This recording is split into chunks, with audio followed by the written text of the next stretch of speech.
down Main Street. You're relaxed and feeling good. Next thing that you know, you see it. Octopus in my neighborhood, surfing on the sound wave, swinging through the stars. Take a left at your intestine, take your second right past Mars on the magic scuba.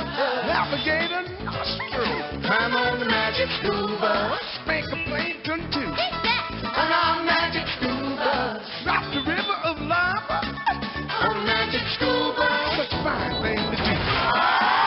So strap your bones right to the seat. Come on in and don't be shy. Just to make your day complete.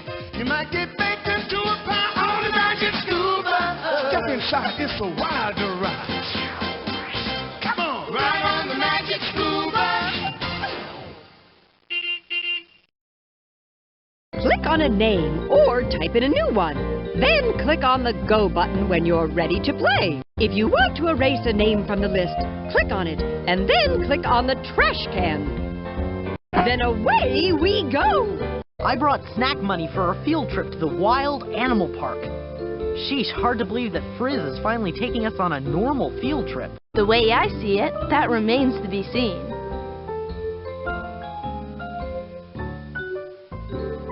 My mom says I sleep like an elephant seal because I'm such a deep sleeper. She could practically sit on me and I won't wake up. Okay, guys.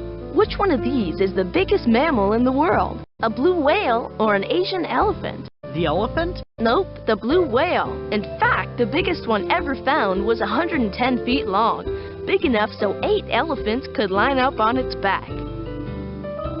I can't wait to go to the Wild Animal Park. I want to ride an elephant. According to my research, Miss Frizzle has never taken us on an ordinary field trip. And according to my prediction of the future, she never will.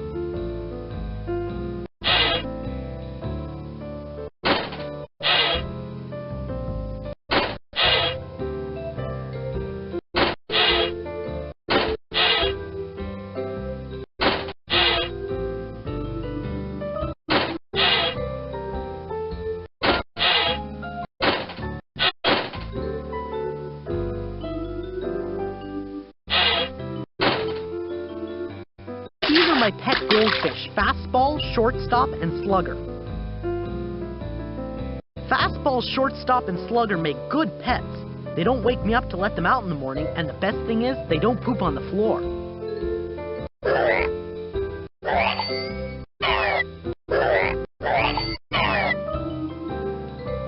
Wow, that lion's teeth look awfully big. It's a good thing, too, since he's a carnivore and needs strong, sharp teeth to eat meat.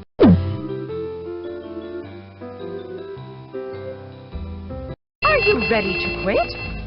Back to our adventure. On magic scuba, such a fine thing to do. On magic scuba, such a fine thing to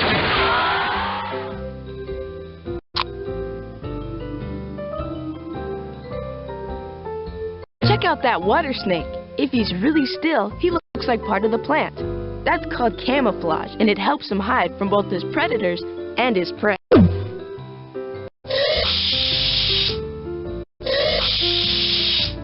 Scorpions are really awesome. Look at how they glow when you shine the right kind of light on them.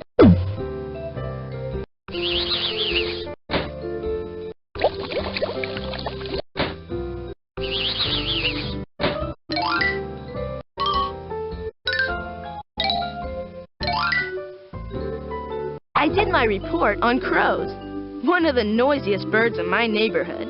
Next to the blue jay, that is, who is the crow's cousin. All that cawing must run in the family. Last night, this crow named Picasso came around with his buddies. Boy, were they making a racket. I went outside, and there they were, chasing away a hawk.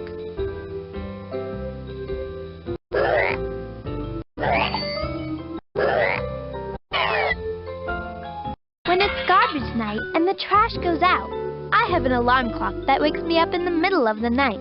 It's a raccoon who thinks our garbage is its gourmet meal. Raccoons can live almost anywhere. If they live in the woods by a stream, they eat fish and frogs. If they live in the city, they eat pepperoni pizza. Now that's what I call adaptable. My report is on domestic horses, which means horses that are tame. According to my research, horses are ungulates, which means they have hooves instead of toes. Is it just me, or does anybody else think it's gross that Indian rhinos roll in the mud so they don't get sunburned? If you ask me, Ralphie, I think the smell of mud beats the smell of some of those sunscreens. All right, which one of these guys can jump 13 feet in the air? A flea or a kangaroo? It's gotta be a kangaroo. Guess again, Wanda. Amphibians and Reptiles by Ralphie. Click on a picture if you want to find out about slimy and scaly creatures. What's the difference between an amphibian and a reptile? Amphibians, like this frog, have slimy bodies and lay their eggs in the water. Frogs and salamanders need to stay wet because some of them actually breathe through their moist skin. Reptiles, like this lizard, don't need to stay wet. They have scaly skin covering their bodies, and the scales help to keep them from drying out. Reptiles, like turtles and lizards, lay their eggs on the land. So do snakes, but some snakes and even some kinds of lizards don't lay eggs at all. Their babies come right out of their mother's bodies, just like mammals.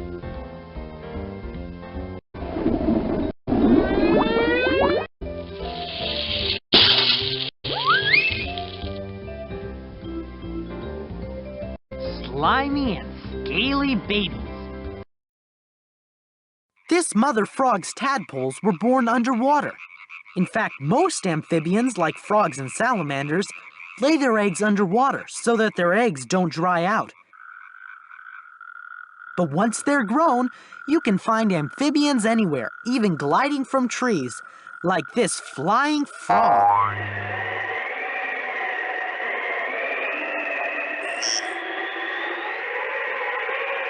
Reptiles, on the other hand, like iguanas, skinks, and turtles, lay their eggs up on the land. When the babies hatch, their scaly skin keeps them moist, even in the desert.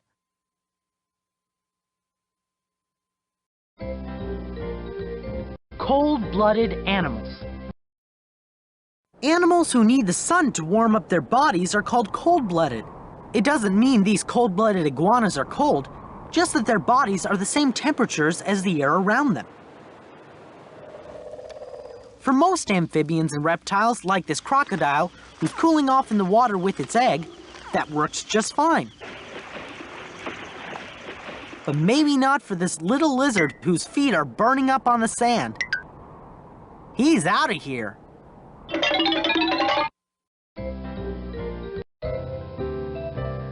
Birds by Carlos.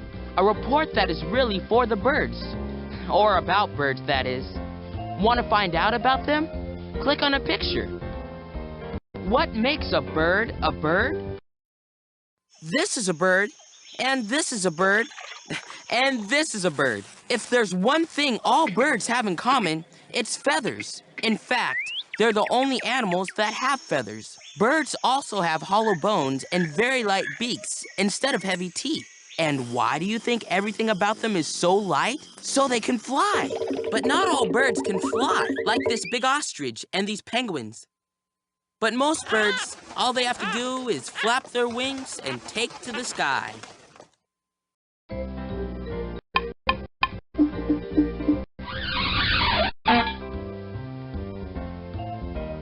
Bird beaks.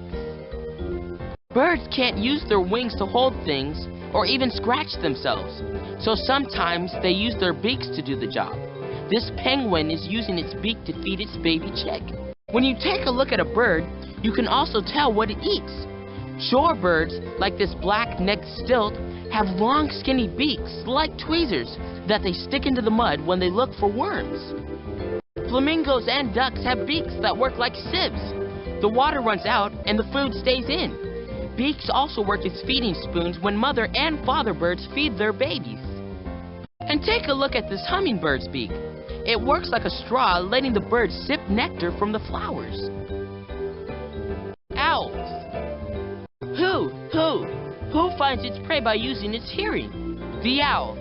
Owls, like this barred owl, have really sharp hearing because their ears, which are hidden by feathers, cover the entire sides of their heads. And when owls fly, they are totally silent because they have fluffy feathers and comb-like edges on their wings. That way, they can hear their prey instead of the flapping of their own wings. And how about those eyes? They are huge. Owls' eyes take in enough starlight so that on a moonless night, owls can see as well as we can on a cloudy day.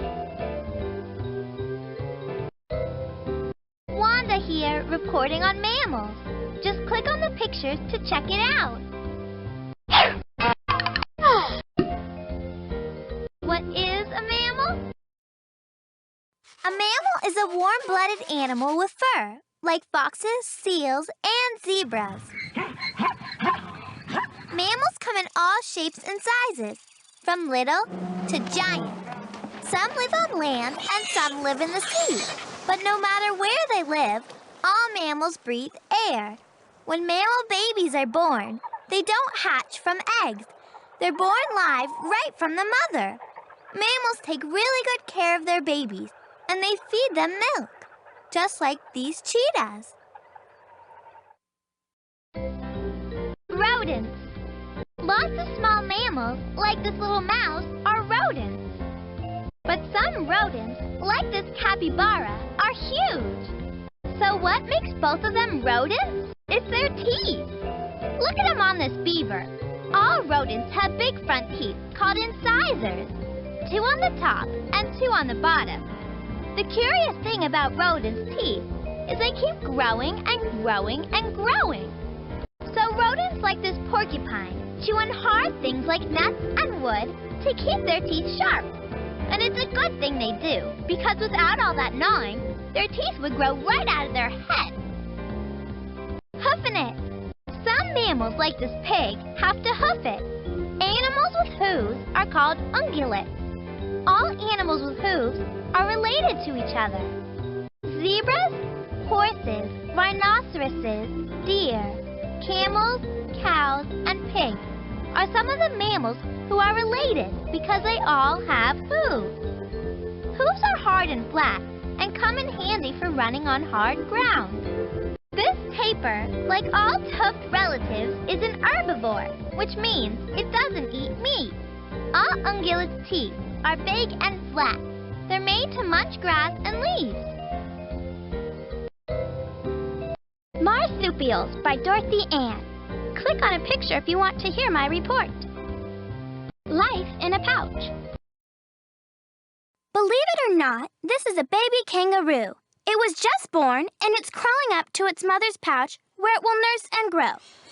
Animals that have pouches are called marsupials. Koalas are also marsupials. So are bandicoots,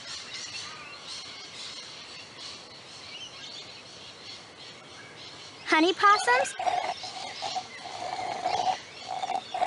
and the tree kangaroo. Most marsupials call Australia home, including this cute potaroo.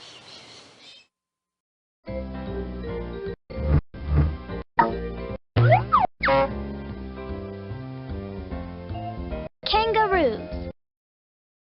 Kangaroos live all over Australia.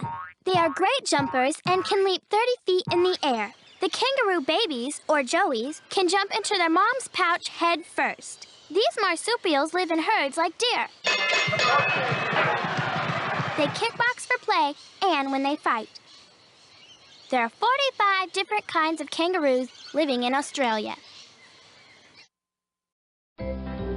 Opossums.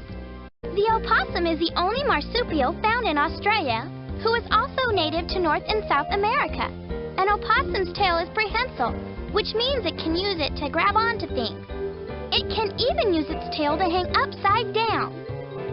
If you went to South America, you'd see lots of different kinds of opossums, from big to tiny, like this little murine mouse opossum. Opossums eat fruit and any animals they can catch. Opossum babies stay in their mother's pouch for 2 months while they grow bigger and stronger. After that, they can go in and out.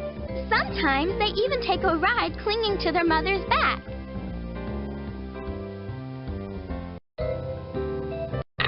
Maybe Frizzle forgot about our trip to the wild animal park. Yeah, if we're extremely lucky. It's easy to see how the longhorn beetle got his name. Look at the length of those antennae.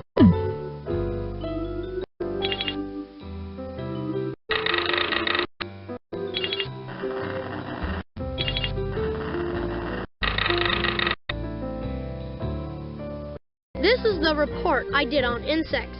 If you want to find out about the world of insects, click on a picture. What is an insect?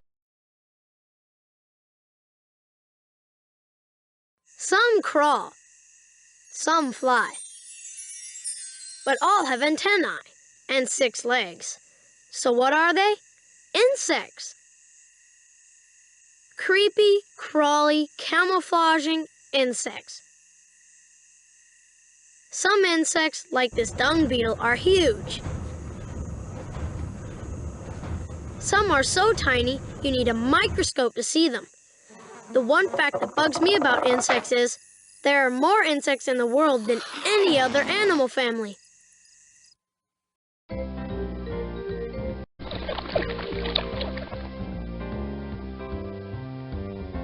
Dragonflies. Dragonflies begin their life in the water, and they are awesome predators. When they're young, they can shoot out their jaw with lightning speed and catch other insects, or even tiny fish with their clawed lip. Talk about bug-eyed, or compound bug-eyed, that is. Compound eyes are actually made up of hundreds of tiny eyes that help the dragonfly see movement in all directions at the same time. That way, when they're flying, they can easily spot other bugs they want to turn into breakfast. Then zap! Dragonflies have been on this earth for millions of years. This fossil could even be as much as 300 million years old. At that time, way before the dinosaurs, some dragonflies had wingspans of up to 3 feet wide. Now that's what I call a big bug. Butterflies. People like me who don't like bugs make an exception for butterflies. This monarch butterfly is still wrapped up in its pupa stage, waiting to come out. It has spent weeks and weeks metamorphosing from a caterpillar. To metamorphose means to change. And here it comes, a butterfly breaking out of its cocoon. Just another few seconds and it's a colorful monarch butterfly. And why are butterflies colorful? The colors help them to attract a mate, and they also let predators know that they taste awful. And who would have thought something so pretty could taste so bad? This is a report on fish by me, Keisha. Want to dive in? Just click on a picture. Something's fishy. Everyone knows that fish live in water, but what exactly is a fish? All fish have backbones, they breathe through gills, they're cold-blooded, and they have fins that help them swim. Some fish live only in salty water, and some only in fresh water, but not the salmon. When it's young, the salmon swims out to the ocean. Then when it grows into an adult fish, it swims back to the freshwater river where it was born and lays its eggs.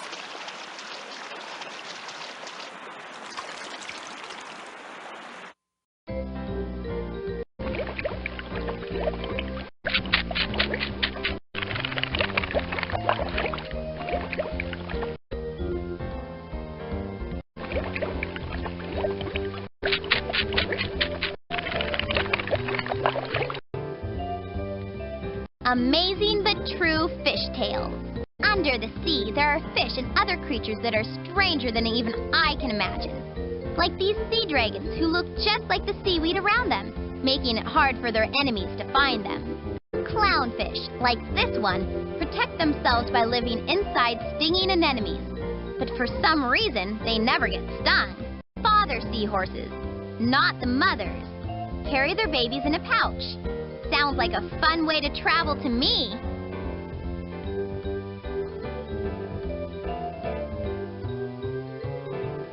The coral reef. Life under the coral reef sometimes looks like you're swimming through a rainbow of colors.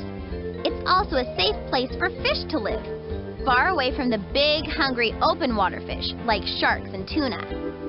Saddleback butterfly fish like these eat the coral polyps that grow on the reef. When saddleback butterfly fish travel together, it's hard to tell when one fish ends and the next fish begins. This long yellow trumpet fish follows the angelfish wherever it goes, and not because they're friends. When angelfish eat coral, it forces the small sea creatures who live in the coral to leave. When these sea creatures scurry out from the coral, the trumpet fish swoops down and grabs them.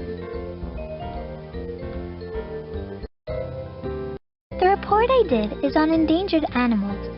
If you want to find out about these animals, click on a picture. Why animals are endangered.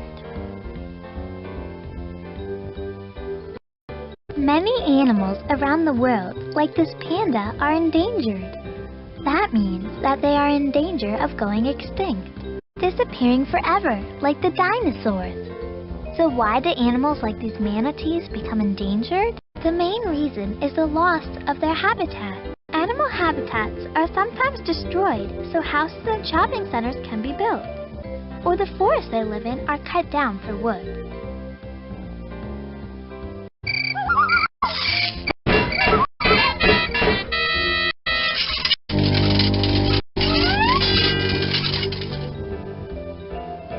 Help save the animals. Today, people realize that endangered animals need our help. Habitats are being saved, so rare animals, like this white rhino, can survive. There are also laws to protect them from being hunted.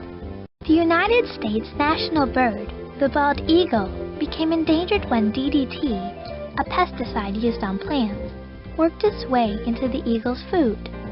DDT didn't kill the eagles directly, but it made their eggs break. When scientists figured this out, DDT was banned in the United States. Now that the eagle's eggs are no longer breaking, more and more eagles are being born every day and are growing into strong young birds. If we all keep trying, maybe some of the other animals who are endangered will make a comeback, just like the bald eagle. Famous endangered animals. There are some pretty famous animals that have been endangered, like this bald eagle. Animals that are still endangered include snow leopards, elephants, and humpback whales.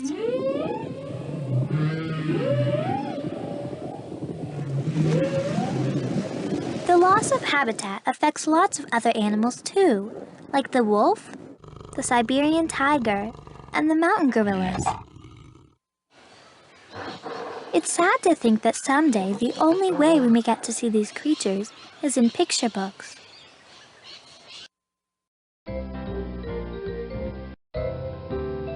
My report is on invertebrates. If you want to find out about animals without backbones, click on a picture.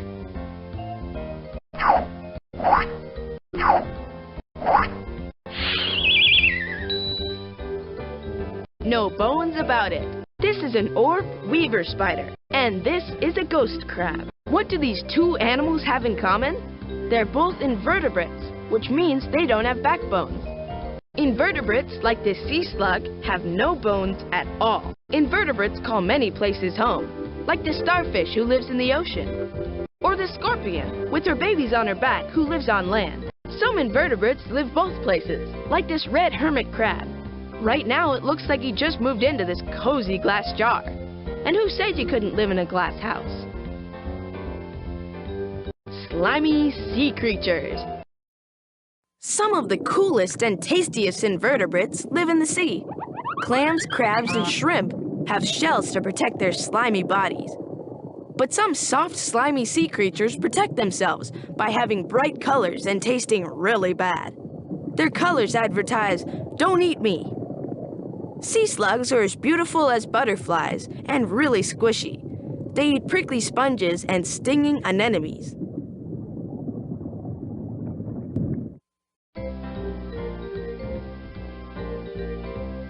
Spiders. Spiders, like this hairy tarantula, have fangs and 8 legs. These invertebrates spin sticky webs with their silk. All spiders are carnivores.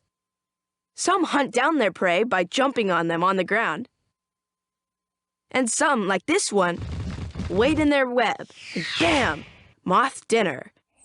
Or she can wrap it up with her silk and save it for a midnight snack.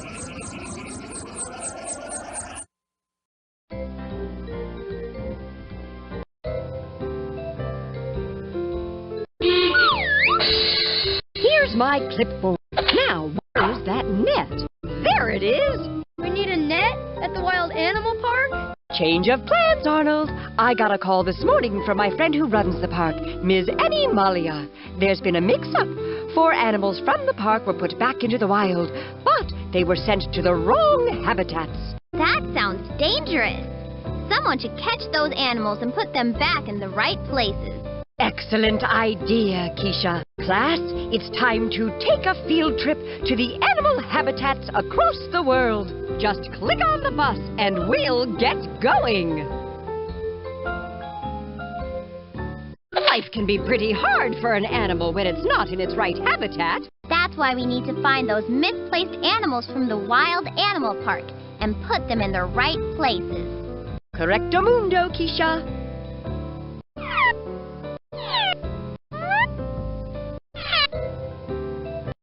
Why have just one pet when you can have a whole farm? These are my ants, and they are amazing to watch. Want to play Answer This? Do ants use their antenna to hear, see, or smell? Oh, the Frizz taught us this. The answer's on the tip of my nose. You got it, Arnold. They use their antenna to smell stuff, like if we're their friend or their enemy. I did my report on my kitten, Mittens. She is a domestic cat, which means she's tame and she's a pet. But she's related to wild cats all over the world. I've never met an animal I didn't like, except for the time the bus shrank and we got eaten by that tuna fish. You and me both. I don't even like looking at a tuna fish sandwich anymore. Once we've headed out into the wilds and you think you spot an animal in the wrong habitat, use this net to capture it so we can send it back to its proper home. Liz is modeling a fashionable set of X-ray glasses. When you're out exploring the habitat, those glasses are the perfect thing for examining some of the animal's skeletons. Nature Detective Liz is using the perfect tool to give magnification to nature's hidden secrets. Be sure to put it to use when you're out exploring the environments of the world. Once you're out in the wilds, you can use this microphone to listen to some of the sounds the animals make. At my old school, when we went on our field trips, we needed a permission slip, not a passport. My report is on my dog. There are several hundred breeds of dogs in the world, but there's only one Zoomer.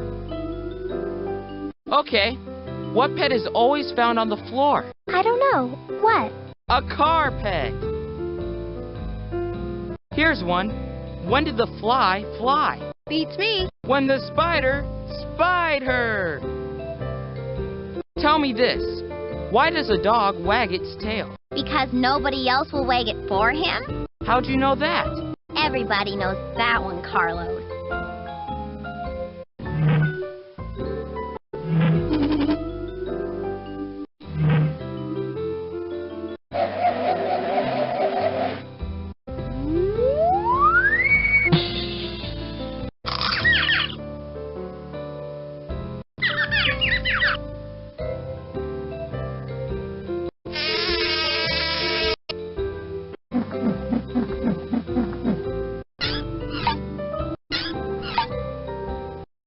Ready to quit? Back to our adventure. Now there's a cat who's really got her paws full. Can you tell how many kittens she has?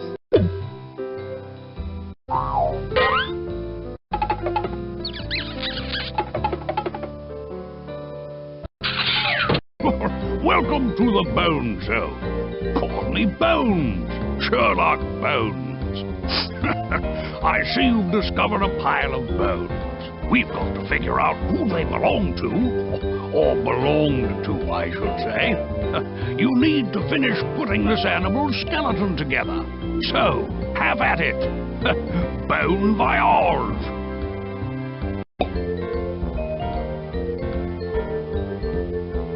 I see you've discovered a pile of bones. We've got to figure out who...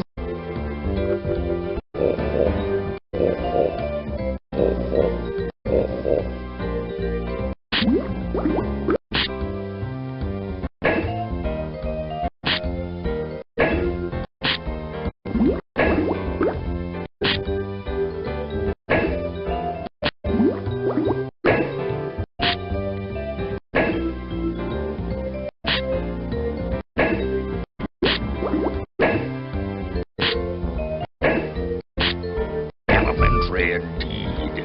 Fine detective work. Case closed.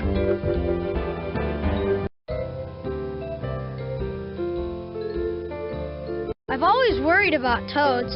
Is it really true if I touch one, I'll get warts? No way, Arnold. But you might get warthogs. Carlos. Did anyone know that for every human on Earth, there are 1 million insects?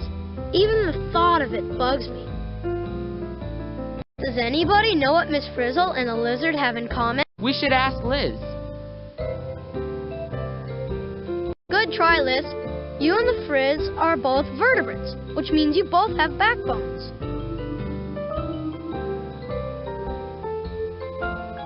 I did my report on my hamster, Scruffy. Scruffy is a rodent and is related to mice and rats, but I don't hold that against him.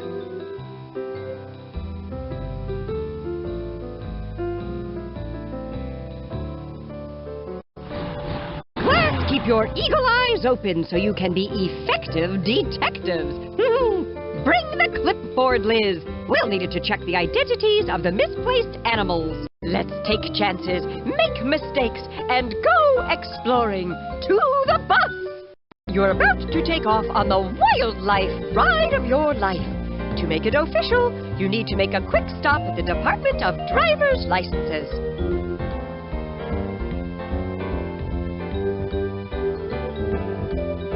To drive the bus, you need a driver's license. Click on the ladybugs to choose different features for yourself. You can add skin colors and textures by selecting the buttons on the leaves and then sliding the parrot up and down the vine. Then, when you're picture perfect, click on the back arrow and we'll be ready to roll.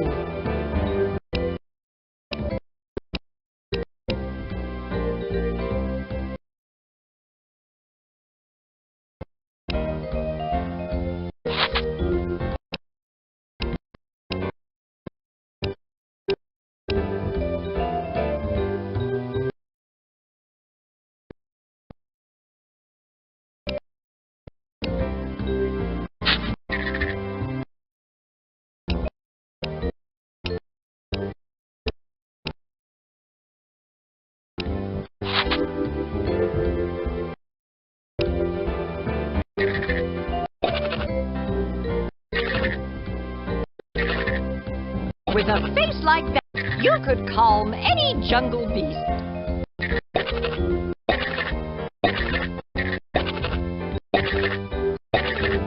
Oh, my!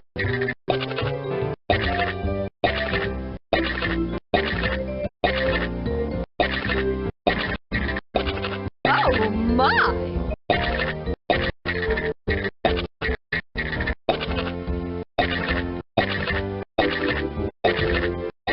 Face it, you look divine.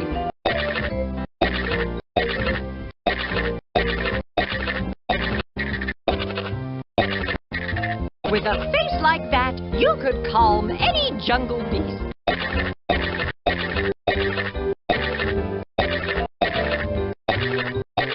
It's the true face of a wild driver.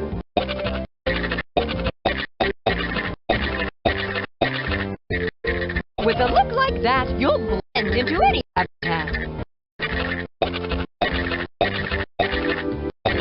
It's the true face of a wild driver.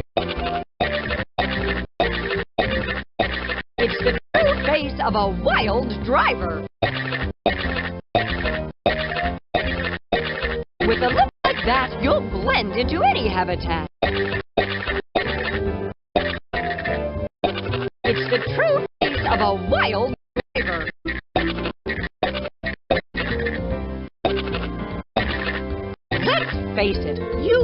divine. With a face like that, you could calm any jungle beast.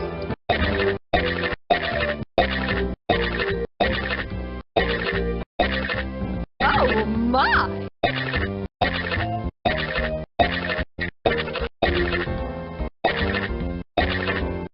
With a look like that, you'll blend into any habitat.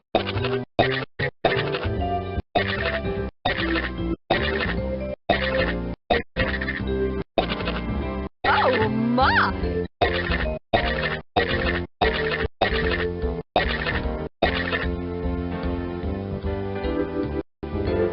With a face like that, you could calm any jungle beast.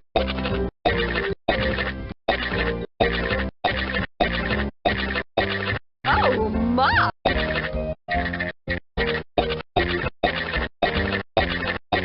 With a look like that, you'll blend into any habitat.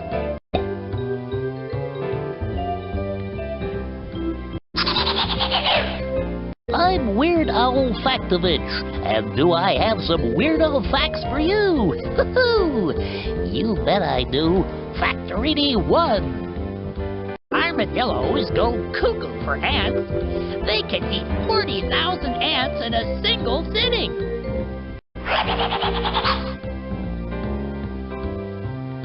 These tools will come in handy in your investigation. If you want to know more about them, just click. When you ventured outside and you think you spot an animal in the wrong habitat, use this net to capture it so we can send it back to its proper home. Use this microphone to listen to some of the sounds the animals make. Make no bones about it, there's more to the world than meets the eye. Use these X-ray glasses to examine some of the skeletons that lie beneath mere feathers, scales, or fur. When you're in the great outdoors, use this to give magnification to nature's hidden secrets.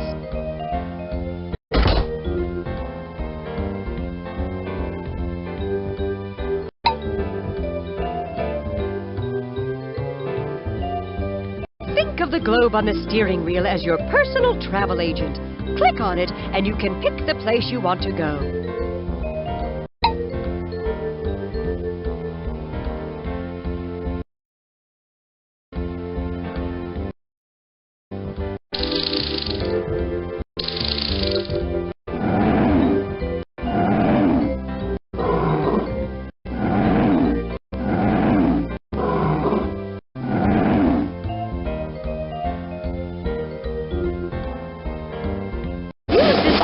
To get clues about the misplaced animals by clicking on the question marks in the nets. There are 4 animals to find that have been sent to the wrong habitat. Here are 4 new clues to get you started. Find this animal, and I hope you have fun as you search for one who likes to bask in the sun. The hint is this. It would be worthwhile to keep on the lookout for a giant reptile. Perhaps with this hint you'll know what I mean. Watch out for a toothy smile and skin of green. This 4-footed beast, who's been sent off course, is nicknamed the Nomad of the North. It treks in herds right through the snow with feet like snowshoes to help it go. When you're searching, my friend Helen said, look for a beast with antlers on its head. This mammal likes to live alone. Without others of its kind, it likes to roam. Now I'll tell you one clue more. This is a big wild cat who doesn't roar. Here's the final clue, and then I'll stop. Look for a cat covered with spots. As you search, open your eyes. Look for an animal who loves to fly. My class would think this animal's cute. It perches in trees and eats ripe fruit. The final clue to help you get it right? Search for a bird with colored feathers bright.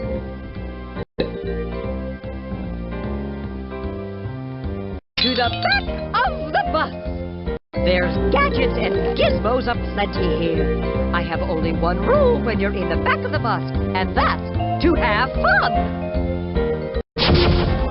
Welcome to the Gameatron, the master game machine, where you'll collect the games you play out in the habitat. You can come here whenever you like and play them again and again. Looks like the Gameatron is ready to be filled with games. So head out to the habitats and hunt them down, intrepid explorer. Just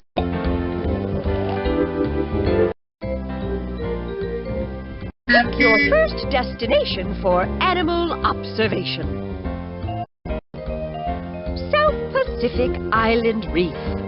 South Pacific Island Reef. I can already feel the sea breezes and smell the salt in the air. I can feel the warm ocean breezes of Tonga, the island paradise in the South Pacific. If you remember to pack your inquiring mind and your sunscreen, then you're ready to explore. Be sure to check under the water, too. There's a whole new world to explore down there. There are 7 habitats to explore, so try as you might. You won't find a misplaced animal in every place you visit. Not every zone will contain an animal that doesn't belong. Perhaps with this hint, you'll know what I mean. Watch out for a toothy smile and skin of green. When you're searching, my friend Helen said, look for a beast with antlers on its head.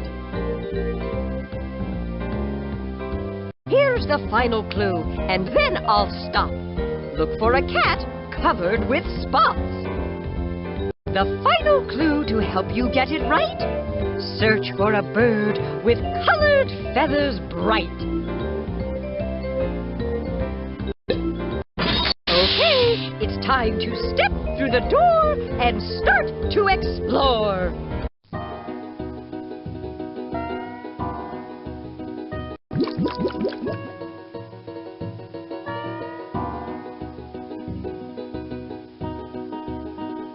Bonjour!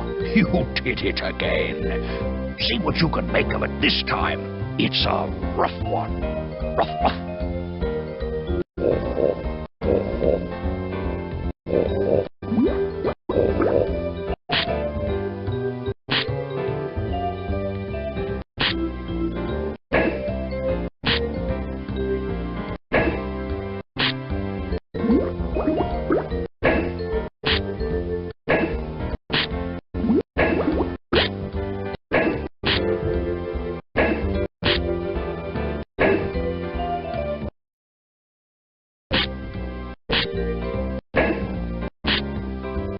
No mistake, you pieced together the bones of a sea snake. Fine detective work. Case closed.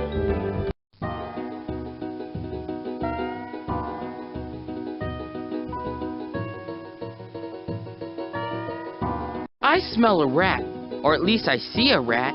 A Norway rat. What in the heck is a rat doing here? All the way from Norway. Many years ago, that rat's ancestors stowed away on boats from Europe that were coming here. When they arrived on the island, they jumped ship. That is one big bat. The Tongan flying fruit bat has a wingspan that's 4 feet wide. Watch out, Batman. It's easy to find the same kinds of birds living in different places, but this Tongan whistler can only be found in Tonga. That's a Pacific reef heron, and according to my research, this bird lives all over the South Pacific. Here, piggy, piggy, piggy. Or is it hoggy, hoggy, hoggy? According to my research, pigs are hogs and hogs are pigs. They're the same thing. Only the babies are always called piglets, never hoglets.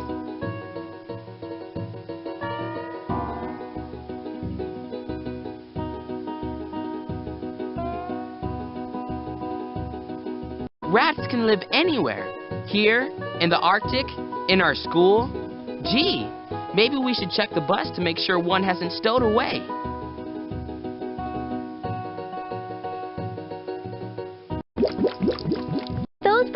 Spiders on the sea snake are a big-time warning to other animals.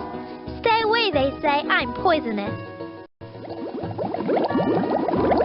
Symbiosis. It means animals working together as partners. A bird sits on an animal's back and picks out bugs. It gets the animal clean and the bird fed. It's the I'll scratch your back if you scratch mine marvel of the animal kingdom.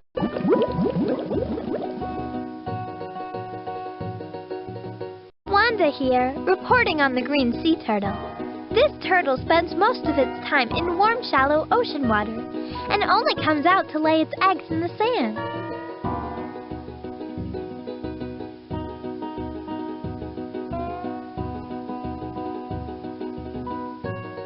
Guess I'm officially a parrotfish, and for the moment I'm living with a school of fellow fish in the coral reef.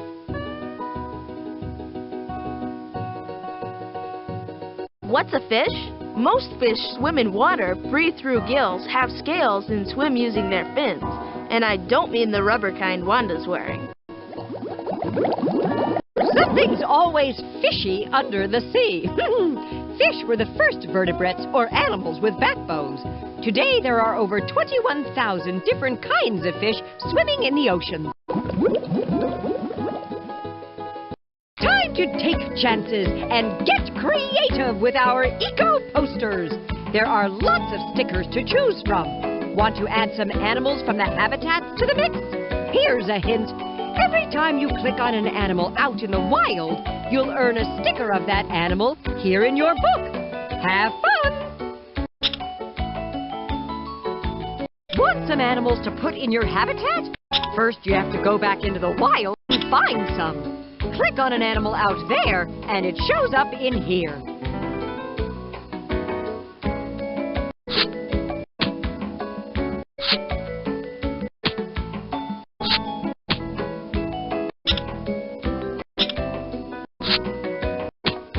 Let me tell you so you're in the know. Use that tool to make the stickers grow. Use that tool. Have a bowl. It'll make the sticker small.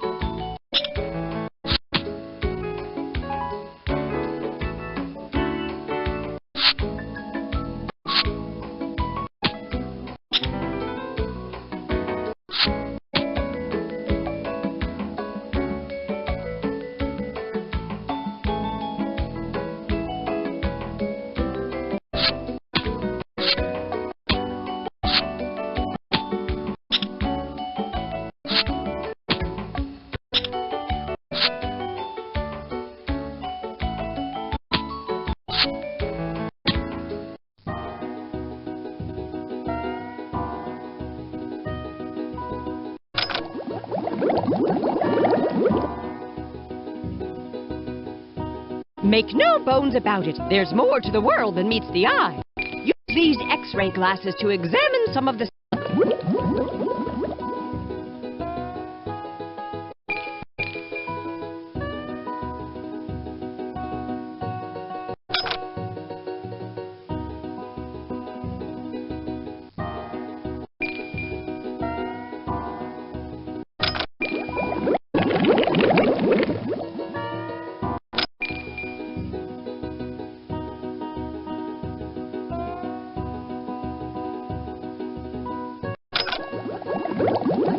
Use this to give magnification to nature's hidden secrets.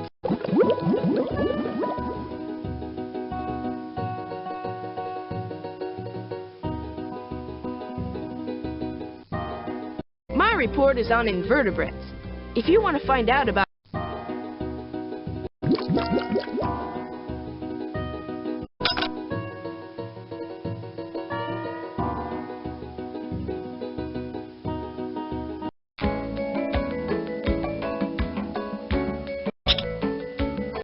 some animals to put in your habitat? First, you have to go back into the wild and find some. Click on an animal out there, and it shows up in here. Birds by Carlos. A report that is really for the birds. Or about birds, that is. Here's a puzzle for you. Unscramble this mess by clicking on the puzzle pieces. and dragging them to where you think they should go. Each time you move a piece, it will switch places with the piece that's already there. If you want to choose a different puzzle, just click on the arrow buttons on the screen. And if you want to make the puzzle harder, just click the levels button on the bottom of your screen. All right, you did it! Isn't that baby tiger cute? He'll stay with his mother for 2 years, even though he'll be able to hunt and kill when he's just 7 months old. For the next puzzle, just click on the arrow on your screen when you're ready to start.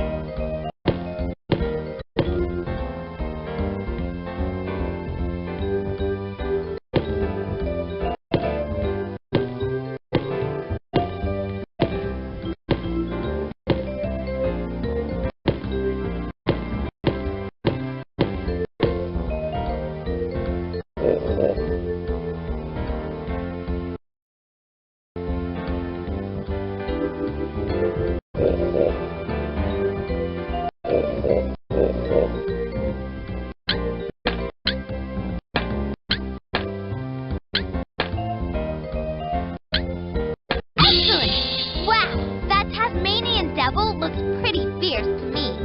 He's a carnivore who likes to eat not only meat, but the bones and fur as well. For the next puzzle, just click on the arrow on your screen when you're ready to start.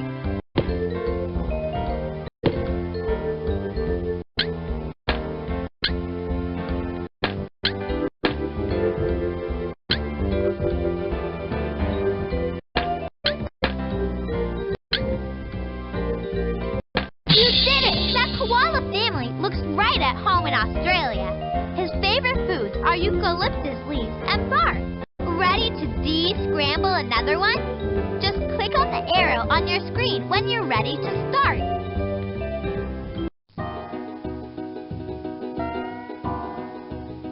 That's a Pacific wreath heron, and according to my research, this bird lives all over the South Pacific.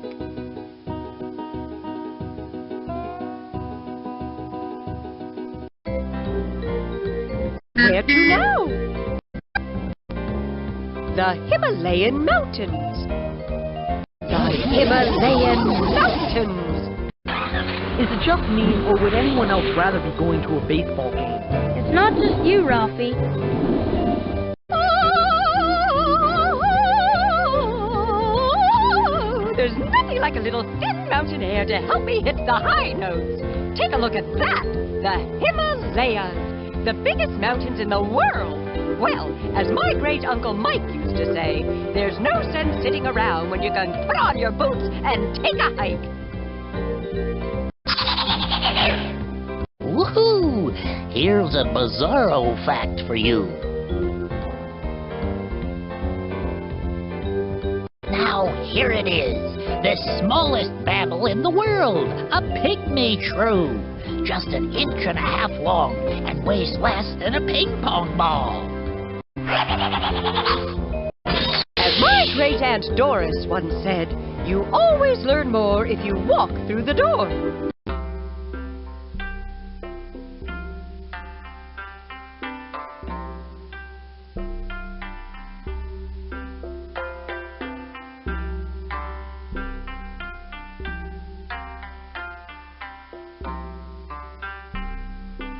Giant pandas can only live right here in these bamboo forests because mostly they eat lots of bamboo, up to 20 pounds of it a day. That ibex is a kind of wild goat. Kids need hiking boots to make it up mountains like that, but ibexes have split hooves that help them climb. No animal lives higher up in the Himalayas or even the world than the yak, who is the cattle of the mountains. That's a snow leopard. I guess he must like to hang out in the snow all the time. No, just some of the time. He likes to be in the mountains in the winter and the meadow in the summer. That's the fish-eating owl. And don't tell me, Quiche, it eats fish. I always thought you were brilliant, Carlos. Now I know it. Marmots are rodents, big squirrels that are related to woodchucks. Oh, it looks like it's related to my cousin Chuck. Look at that little red raccoon. It's so cute. Sorry, Arnold, that's not a raccoon. It's a red panda, cousin to the raccoon and to the giant panda. And don't get too close, it's very shy. Woohoo! Oh, that was great! Ever wonder why mammals fight? For food, of course. But otherwise, most mammals only fight as a last resort. They're trying to establish who's made of tougher stuff. What's more fun than a barrel of monkeys? A whole mountainside full of them. The snub-nosed monkey is a very playful social animal. At my old school, we never went on field trips to visit venomous snakes. Fortunately, although the adder is poisonous, it can't kill humans. Phoebe, you sure know how to make my day. What's with that fan doohickey on that hoopoe's head? Hoopoes open that up when they land on something or when they're angry or excited. Bonjour! You did it again. See what you can make of it this time. It's a rough one. Rough, rough.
That's it. You pieced together a hoopoe bird. Congratulations. It was a rough job. Case closed.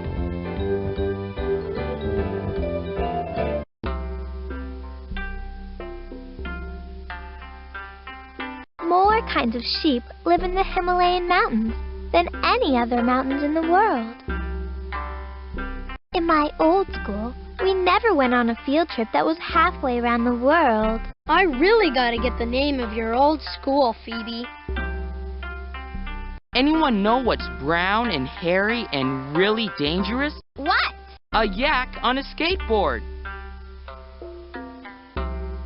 What do you call a snub-nosed monkey with bananas in its ears? You can call it anything you want because it can't hear a thing. Carlos. The highest mountain in the world is right here in the Himalayas, Mount Everest. It's over 29,000 feet high. That's as tall as 9,700 kids standing on each other's shoulders. There are so many different habitats in the Himalayas. Everything from delicate butterflies to big, hairy yaks live here. It's an animal's nature to survive and to thrive. Mine is to stay home as much as possible. I like field trips. Going to the zoo is a field trip. Not going to a place where the air is so thin you can barely breathe. Woohoo! Oh, that was great! Ever wonder why mammals fight? For food, of course. But otherwise, most mammals only fight as a last resort. They're trying to establish who's made of tougher stuff.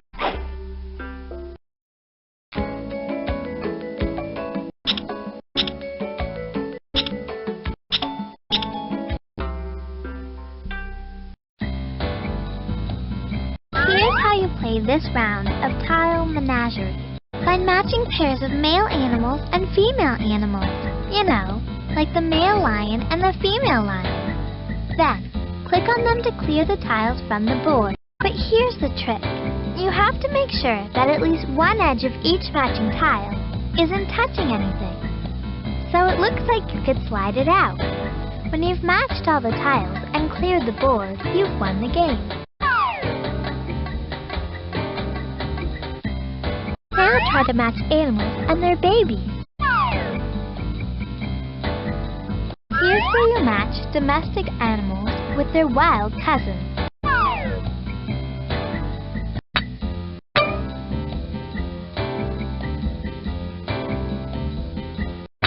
Oops, those two don't match. Try another pair. That tile's blocked. You can only select tiles which have at least one edge that isn't touching anything.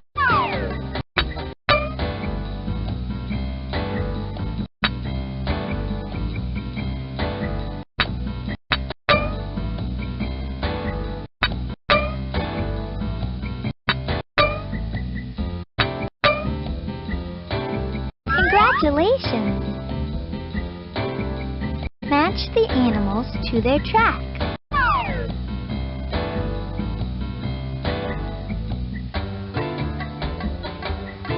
Now try to match animals and their babies.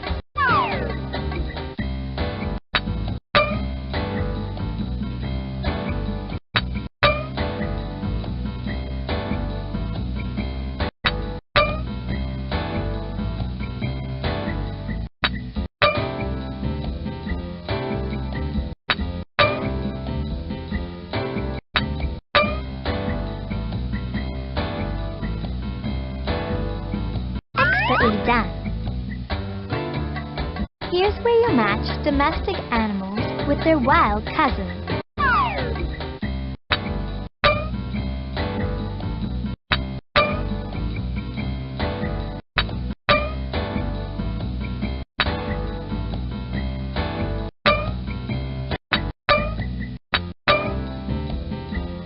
You did it! Match the animals to their tracks.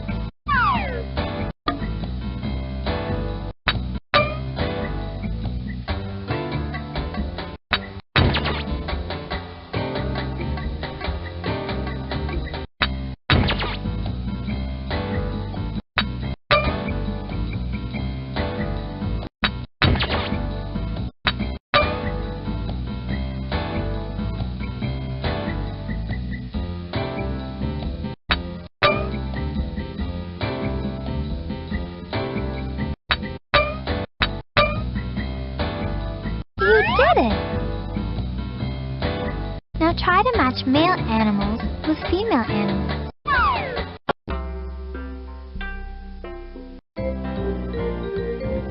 Where shall we go? Circumpolar Arctic tundra and ocean. Circumpolar Arctic tundra and ocean. Check this out. We're headed for the Arctic tundra. I'm glad I brought my new down jacket. That and the thrill of the adventure should keep you warm and toasty, Tim. We've just come in for an icy landing in the circumpolar Arctic tundra.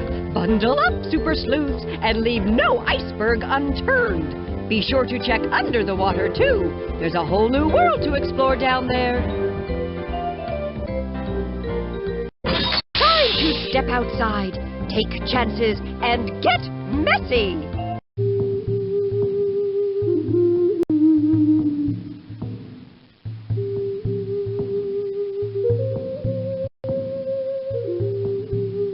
Puffins are similar to penguins, except they can fly.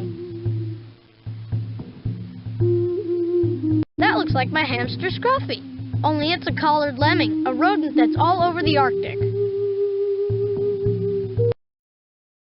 Bonjour! You did it again. See what you can make of it this time. It's a rough one.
That is one whale of a skeleton. An orca whale, to be exact. That was rough. Case closed.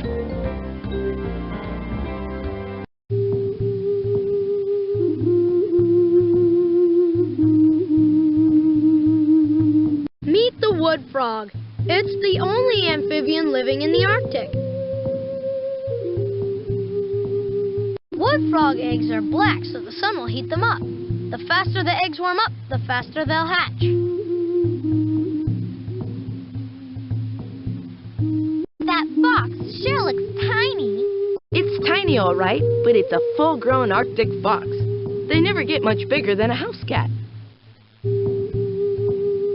The polar bear has a thick, waterproof white coat and a lot of fat on its body to protect it while it swims in icy cold water. It's the biggest of all the bears, over 900 pounds. Wow, I bet he'd give a heck of a bear hug. Know why I don't want to be a ring seal? Because polar bears eat them for dinner. Check it out, the North Pole.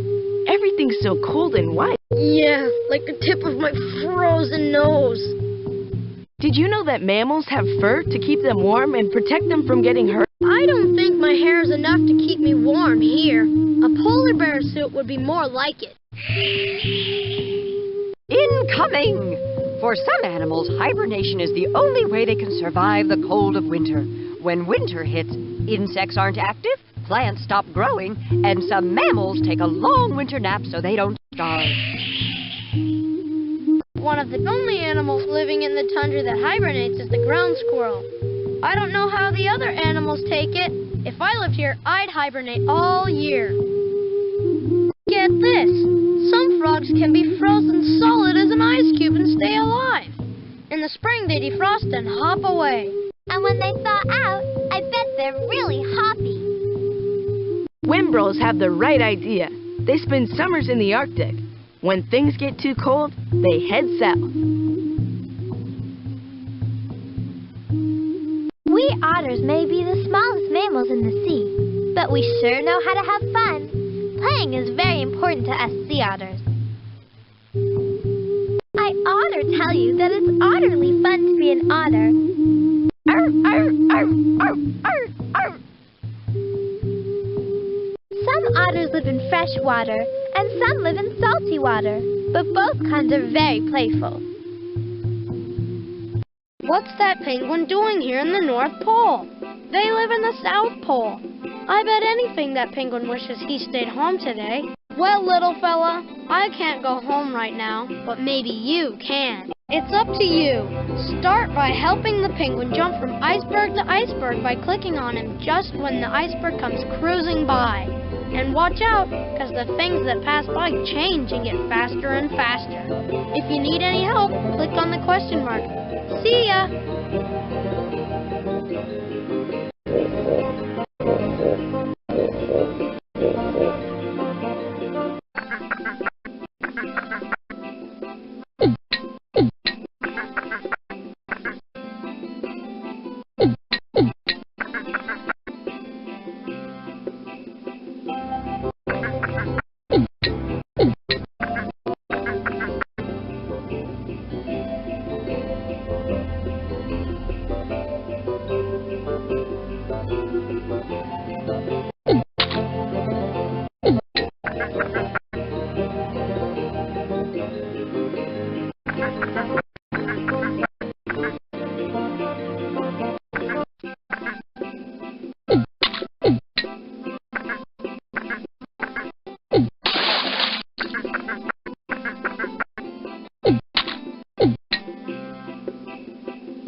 Okay, penguin, keep on jumping.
Victory! But keep moving.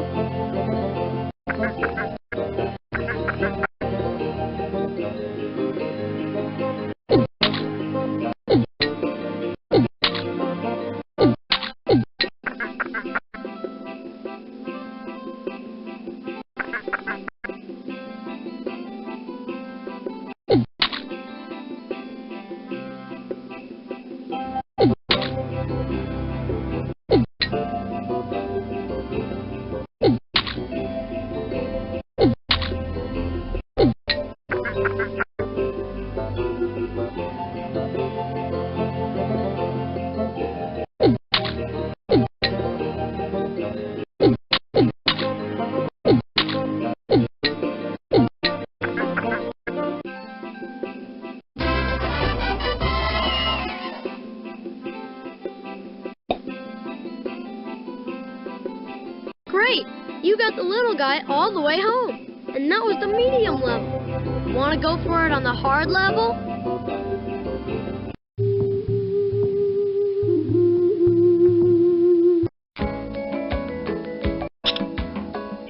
Want some animals to put in your habitat?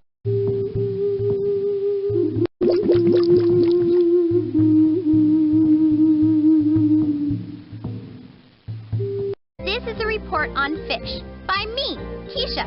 Want to dive in? Just click on a picture.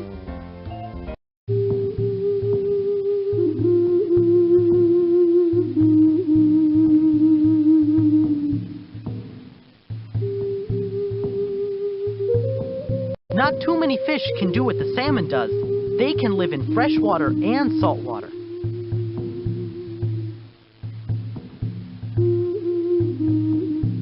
Now that's what I call fat.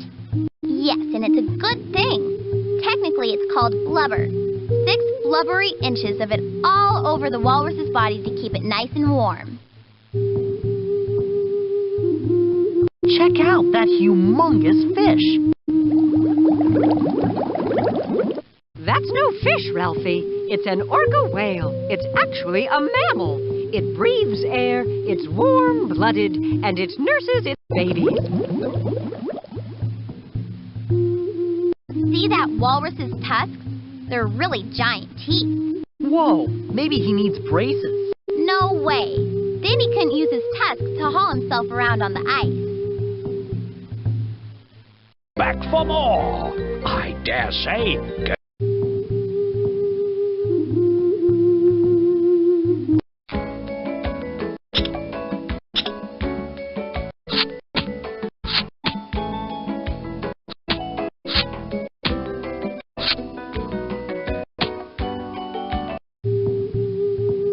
Good thing we're wearing these wetsuits, Ralphie. Yeah, so our clothes don't get wet. Without these suits, we'd be frozen solid in 2 minutes. That's how cold this ocean is. I'm so hungry and practically all there is to eat here are icebergs. Hey, maybe if I cooked one, I could have an ice burger. Oh no, that was my stomach. I hope that wasn't loud enough to cause an underwater avalanche. Hey, Ralphie, guess how much sun's in the Arctic from October to February? I have zero idea. 0 is the right answer. It's dark here except between March and September.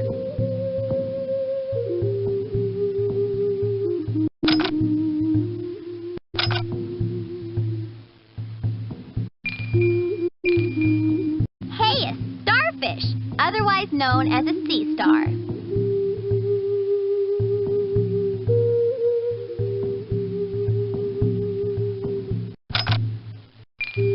Hard to believe the sea anemone is actually an animal. It even eats fish.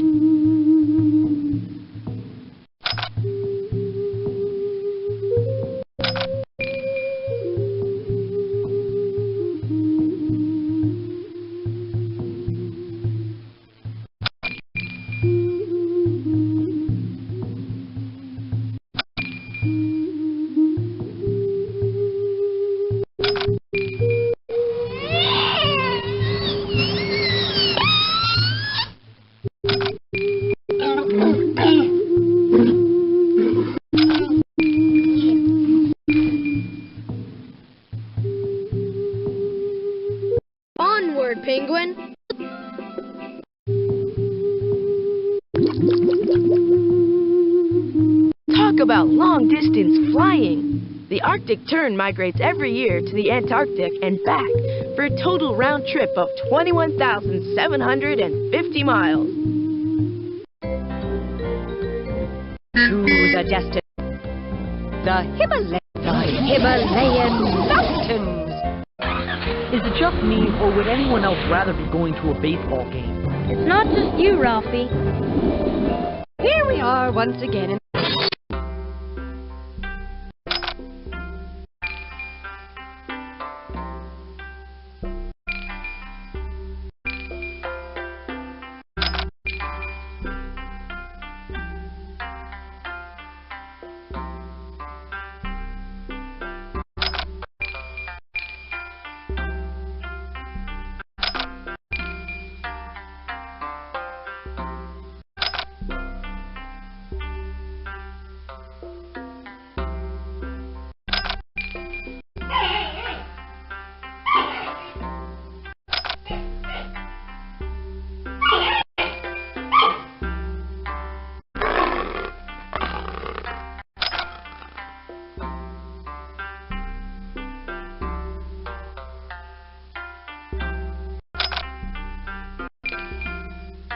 To be or not to be?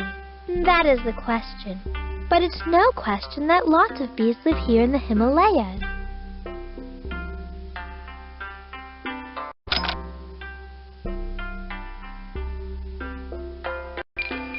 A Parnassius butterfly. It's amazing that butterflies can live here in the Himalayas, where it's usually so cold.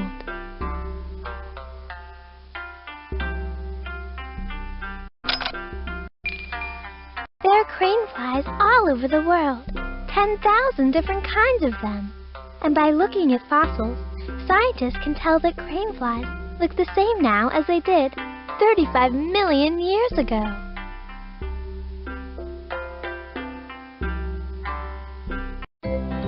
where to now? The African savannah. The African savannah. Aren't there lions in the African savannah? I knew I should have stayed home today. Ah, the African savannah. It must be the rainy season, and that's the reason the grass is long and green. But come the dry season, that grass will turn as brown as the fur of a wildebeest. We have company, or more precisely, I think we're the company. Let's go outside to have a look around.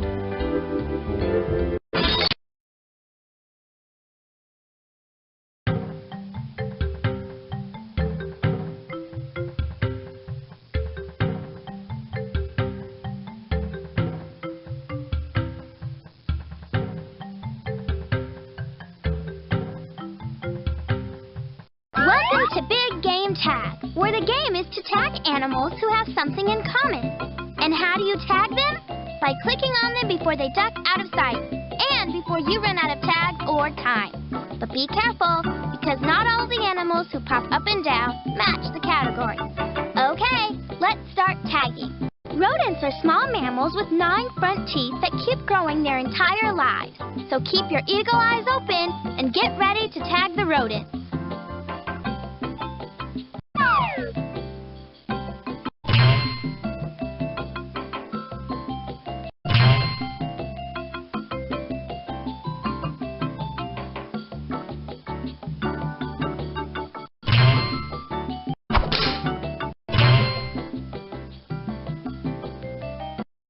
Job.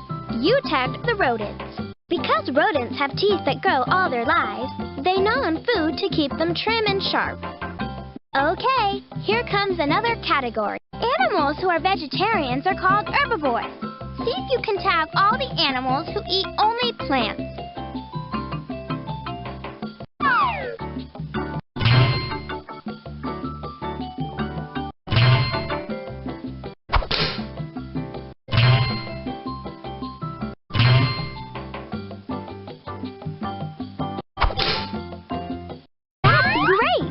You tagged herbivores.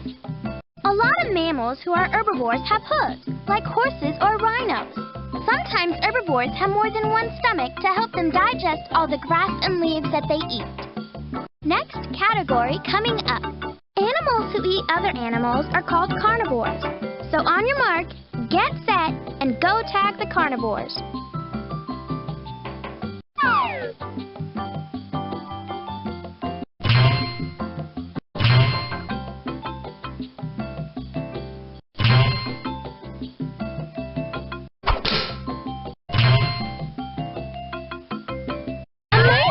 You tagged carnivores.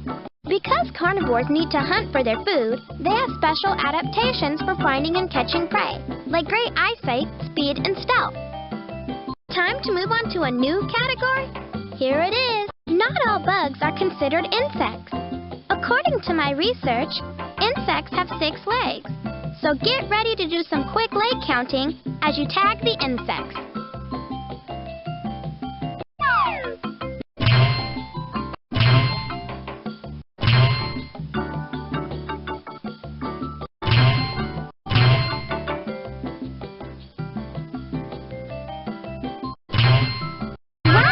Great job! You tagged the insects.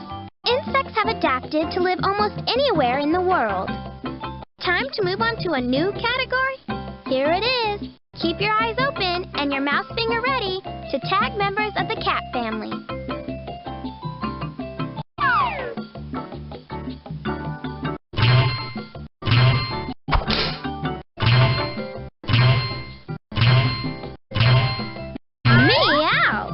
You tagged members of the cat family. And what do all cats have in common? They have sharp teeth for eating meat and retractable claws for climbing trees. Ready to tag some animals in a different category?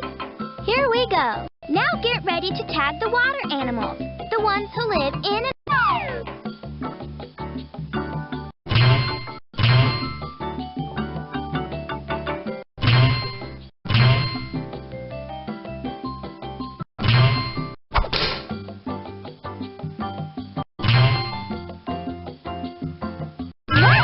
You tagged animals who live in or near the water.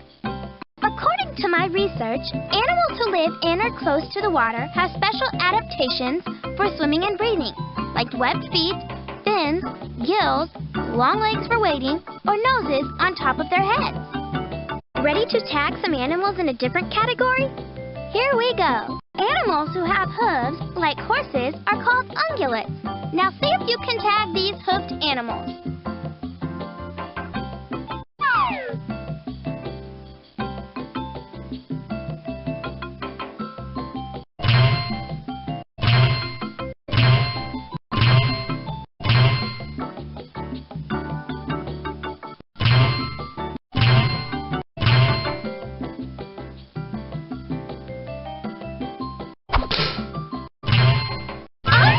You tagged the hoofed animals. Hoofed animals, or ungulates, are all plant eaters. Time to move on to a new category? Here it is. Animals who sleep in the day and are up and active at night are called nocturnal. Get ready and get set to tag the nocturnal animals.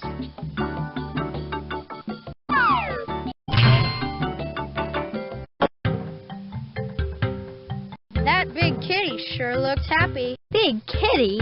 It is a kind of cat, Arnold, but technically, it's a leopard. Kitties eat food from cans. Leopards eat monkeys. Personally, I'm much happier thinking of it as a big kitty. Giraffes can stick their tongues way out, curling them up to grab leaves. Prehensile is what the Frizz called it. And how far can they stick them out? Far enough to look way up inside their noses. What an amazing nest! That's the home of the black-headed weaver bird.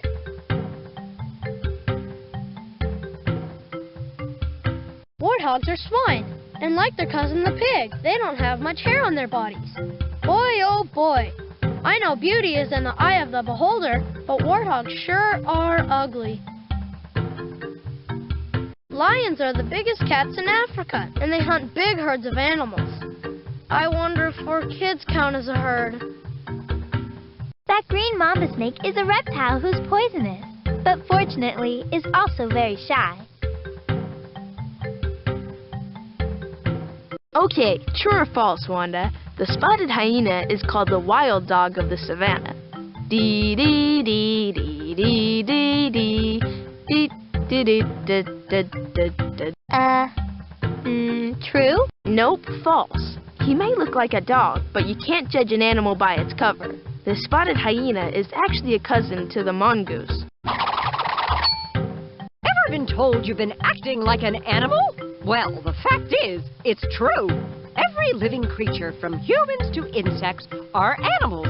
If you're ever in doubt, here's the test. If it's alive and it's not a plant, it's an animal. Hyenas should really be called the thieves of the grasslands. Even though they hunt on their own, they're also big-time meat-stealing carnivores. So if you're a cheetah diving into a big, juicy dinner, watch out. Elephants have no natural predators, and you want to know why? Because they are so huge. Nobody but nobody wants to mess with someone the size of an elephant. The cheetah is the world's fastest animal. For short sprints, they can go 70 miles an hour because they have long legs, a flexible spine, and a big heart. If this guy was on the freeway, he'd get a speeding ticket. Zebras are really just like horses with stripes. And just like horses, they have hooves. But instead of whinnying like horses, they bray like donkeys. That's a cichlid fish. There are lots of different kinds of them in African lakes. They used to be all the same fish, but when droughts made the lakes dry up into lots of little puddles, over time, the fish living in the different puddles changed and became new species. Do you know why jaguars have spotted coats?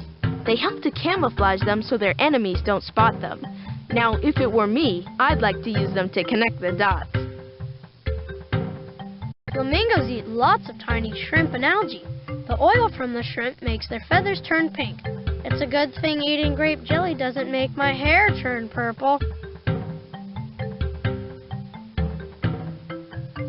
Zebras roam the plains and eat the tough tops of the grass. In the bottom tender part are the antelope. Do animals talk? Not exactly. Except, of course, for humans and the occasional trained parrot. But many animals do use sounds to communicate. They have other handy skills that do the trick, like leaving behind a scent or by using body movements.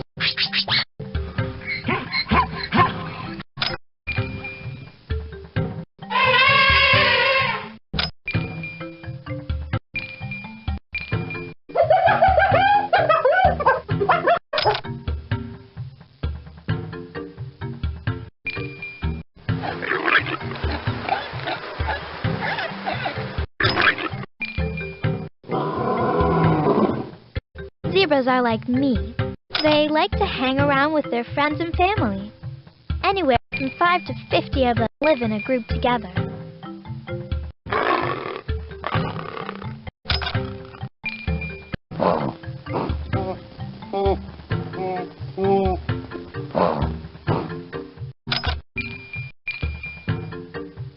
That dung beetle is rolling up a ball of dung, better known as poop, and burying it along with her eggs. When they hatch, the babies eat up the dung.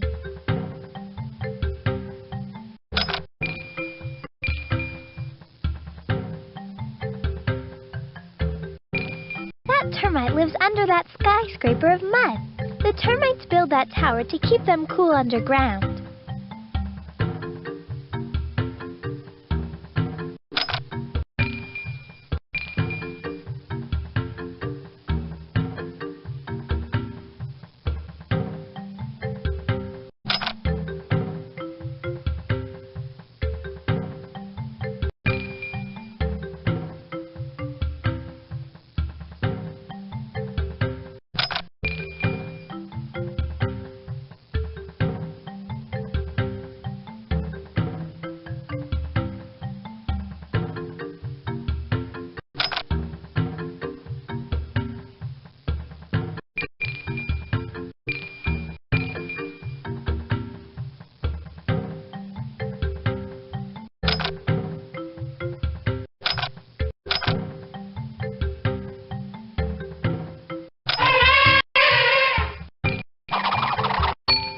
If you spot an animal that doesn't belong in this habitat, click this net on it so we can send it back to its proper home.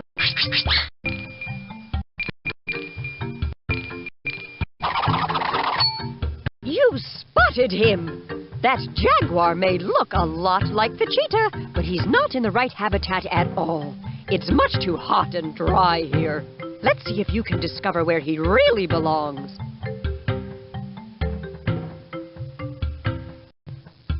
Brazilian tropical rainforest. The Himalayan mountains. A jaguar might like the Himalayas. It might just suit him fine. The problem is, he's not from there, up near the timberline. The Brazilian tropical rainforest. That's just where this cat belongs. Now tell me, is it really true that you knew that all along? It's time for destination migration.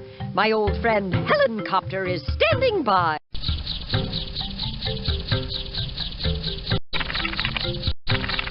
Take this jaguar back to the Brazilian tropical rainforest, where it's lush, warm, and wet.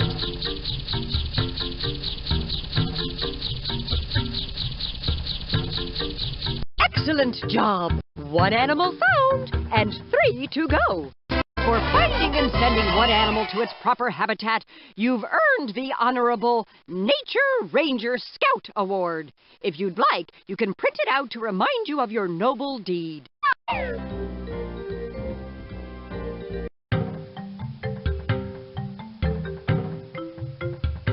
Wanda here, reporting on mammals. Just click on the pictures.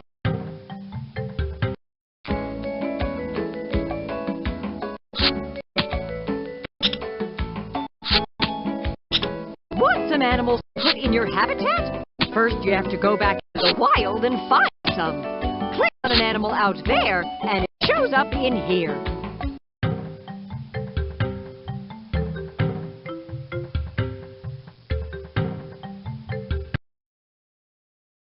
Bonesaw, you did it again. See what you can make of it this time. It's a rough one.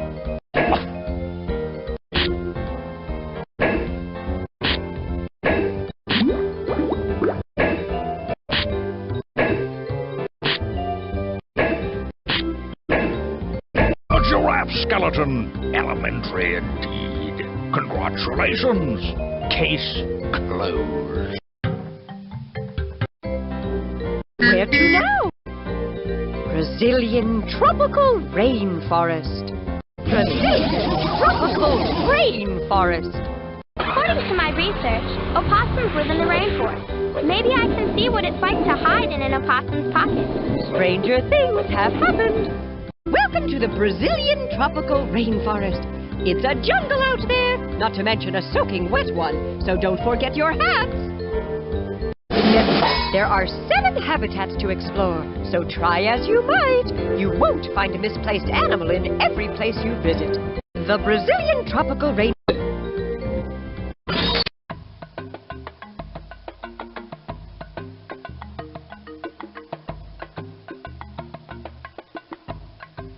Marsupials by Dorothy Ann. Click on a picture if you want to hear my report. Peekaboo!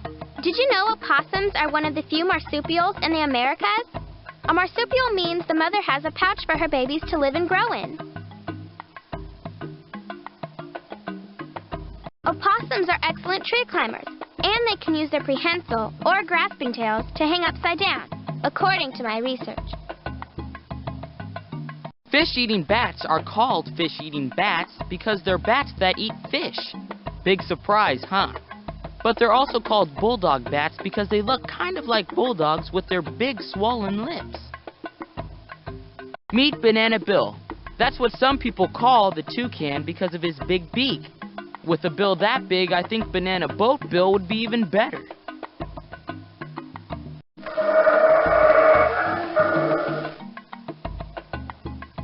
Talk about a wake-up call. The howler monkey is the loudest land mammal in the world, and he makes sure everybody knows it. Every morning and evening, he says it loud and says it proud. That snake isn't an ordinary snake. It's a fur-lance, a very poisonous pit viper, as in, one bite and I'm viped out.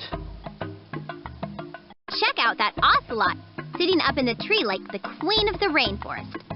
Ocelots spend a lot of time up in trees, hiding from predators and trying to catch birds. If Liz could talk, she'd tell you that the ability to smell and taste is what keeps reptiles informed and safe. Reptiles have two ways of using their sniffer.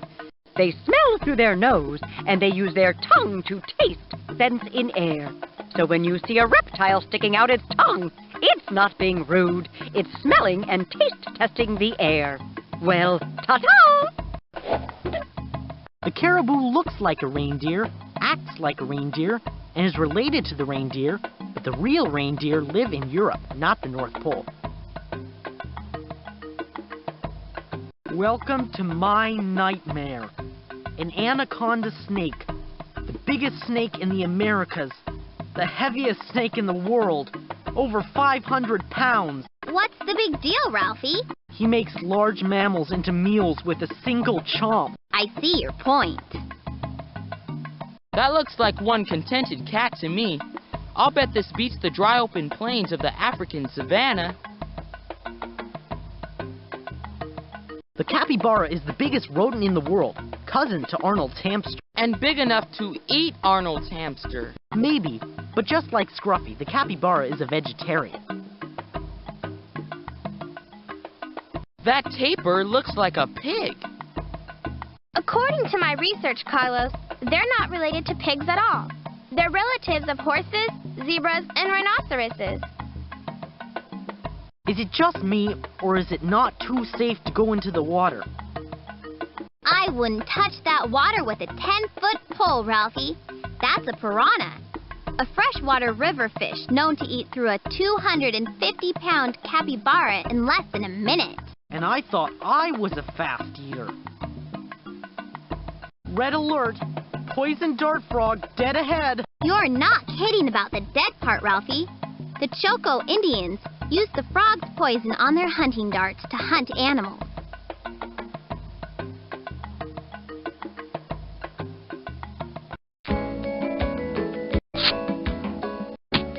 Use that tool. Have a bowl. It'll make the sticker small.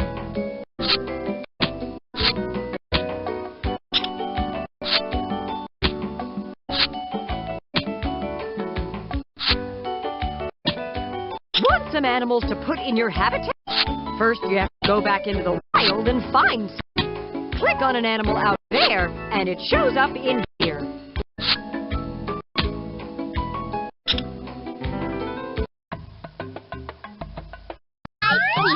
The baby anaconda. I'm about to be passed from snake to snake in this game of swinging snakes. Keisha's going to need help to get to the other side of the river.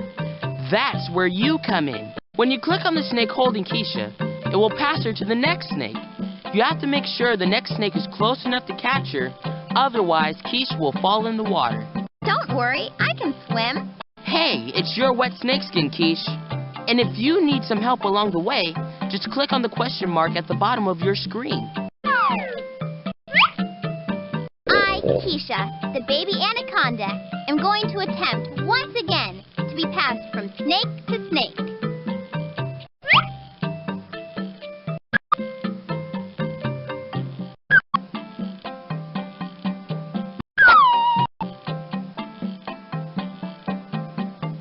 Yes, I made it. This level is going to be tricky. Some snakes are longer than others, so your timing has to be extra careful.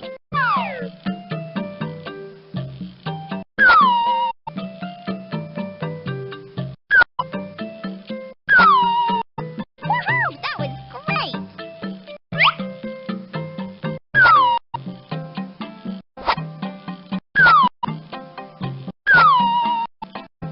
That was great.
course you don't succeed, swing, swing again.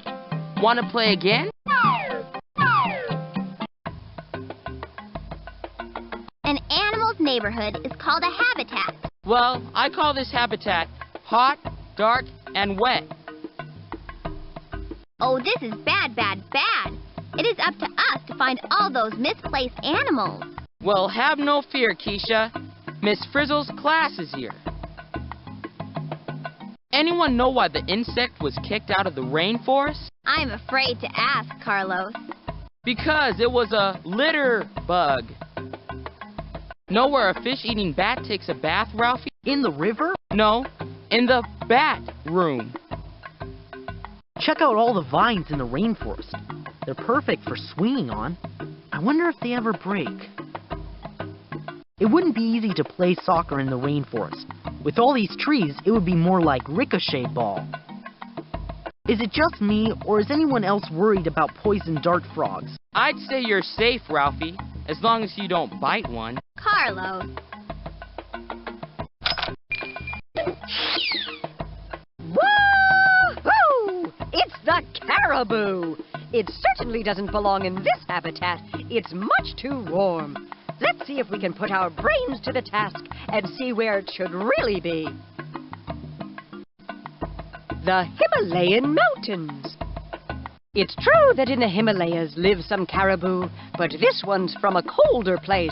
Amazing, but quite true. Precisely right. You've got it. That's where that caribou lives. When he returns to the Arctic tundra, he'll be most appreciative. Come in, Helen.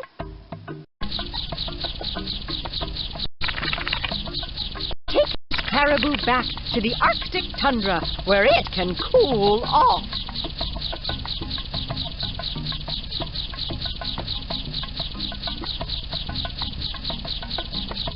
Congratulations! Just 2 more misplaced animals to find. It's the esteemed Dynamite Detective Award, given in recognition of your achievement in finding and sending 2 animals to their proper habitats.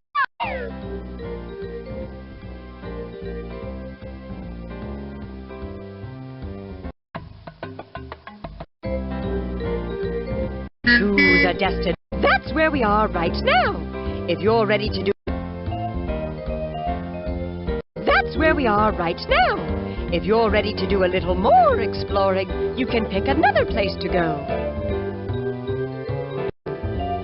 Circumpolar Arctic tundra and ocean. Circumpolar Arctic tundra and ocean. Check this out. We're headed for the Arctic tundra. I'm glad I brought my new down jacket. That and the thrill of the adventure should keep you warm and toasty, Tim. It's the chilly habitat of the Arctic tundra.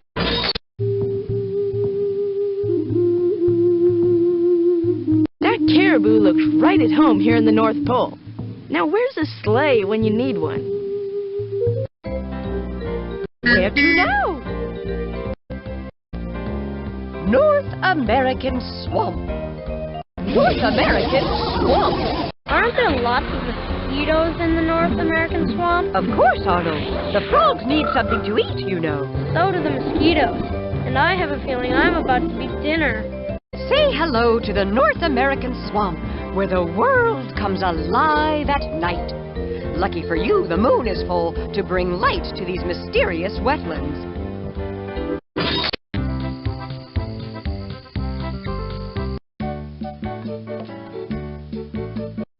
Help Arnold gobble up those delicious flies by moving him around the pond.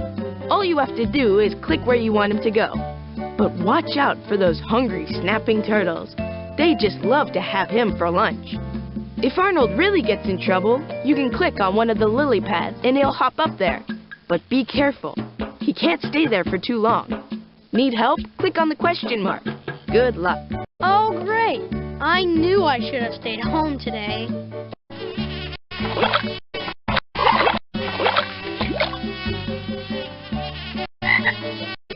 Oh, no! Help Arnold gobble up those delicious flies.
doesn't look real.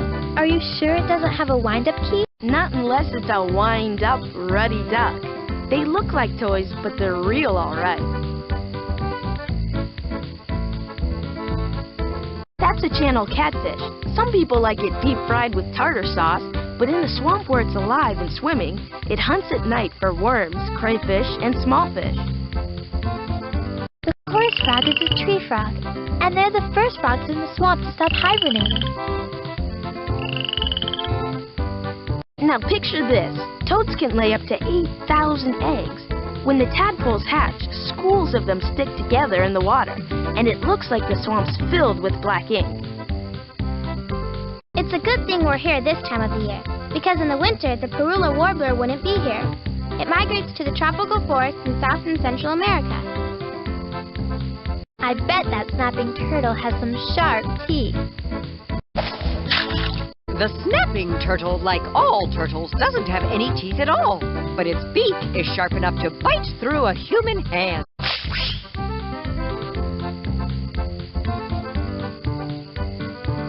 That's a muskrat, and it's related to a beaver. It even builds its lodge out of sticks and leaves in the swamp, just like a beaver does. Amphibians, amphibians, everywhere you look in the swamp, there are amphibians. Salamanders, newts, frogs, and more frogs. And it's no wonder. Amphibians are cold-blooded animals whose babies can only live in the water. As adults, they develop lungs so they can live in or out of the water. What kind of bird was that? It wasn't a bird, Phoebe. It was one of my cousins, a gray tree frog. At my old house, we had a family of white-tailed deer living near our deck. White-tailed deer live lots of places, including most of the U.S. and South America, and parts of Canada. It's a bullfrog, spring peeper. Whenever it makes its call, its throat puffs up like a big balloon. The American bittern is actually a kind of striped heron. Those stripes come in handy because they help to camouflage him in the swamp. The blue-crowned lorikeet is a kind of parrot that's found only in the tropics. I'm in love with a big bullfrog, that's me. Ribbit, ribbit. Oh, this is so embarrassing. So Arnold, how is it being a bullfrog? Well, for one thing, I used to hate mosquitoes. Now I have to eat them. Oh, why didn't I stay home today? A swamp is a land that is almost completely soaked in water. It's always muddy in a swamp, which is why these hip boots come in handy. Now here's a brain teaser. How do birds know where to go when they migrate? Birds have another sense. It's like a built-in compass, pointing them in the right direction. Also, when birds migrate in flocks, the older, more well-traveled birds lead the way. Now I'm leading the way out of here. According to my research, there are insect-eating plants in the swamp. Lucky for you, they aren't bullfrog-eating plants, Arnold. Gee, thanks, Dorothy Ann. You don't know how that made my day. Check out this swamp. The full moon, all that moss hanging down. I want to sketch this place. Could you leave me out of the picture, Tim? I don't want to be reminded that I spent a night eating bugs. The sounds in the swamp are just awesome. I'm glad you think so. I feel like I have a frog in my throat. I hope we can find all those misplaced animals from the wild animal park and send them back to their right habitats. An animal in the wrong habitat can be a dangerous thing. This is the report I did on insects. If you want to find out about the world of insects, click on a picture. In my old school, the kids in my class never turned into bullfrogs. I wonder if my parents would let me transfer to your old school, Phoebe. Hear those crickets? With my very own ears. On second thought, maybe they're not my ears. Exactly. Well, crickets don't have any ears at all. They hear through their knees.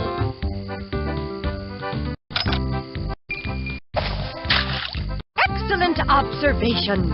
This is certainly no place for a lorikeet parrot to live. There's not enough ripe fruit for it to eat. Now, how about finding its proper habitat? Pacific Island Reef. You really nailed it that time. You really were specific.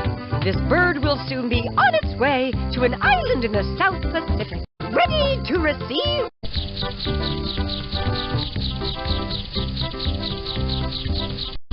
Deliver that lorikeet to the island of Tonga in the South Pacific, where it's warm and breezy.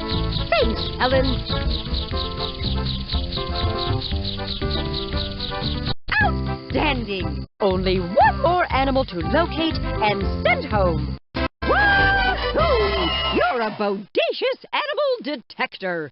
This award has been presented to you for your valiant efforts in locating and sending 3 animals back to their proper habitats.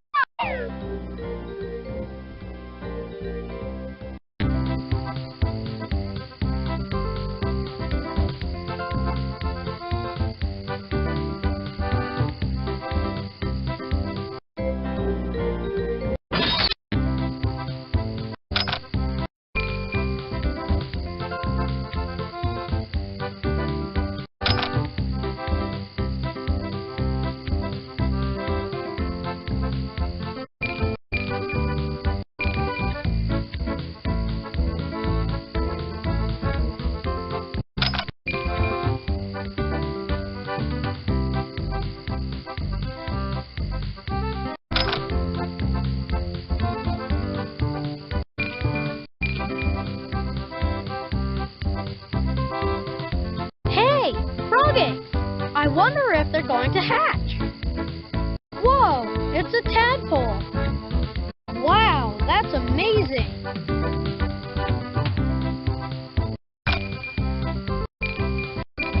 My, what big eyes and ears that barred owl has.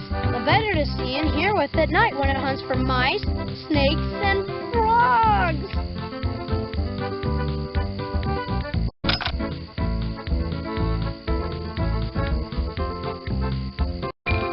Parula warbler eggs.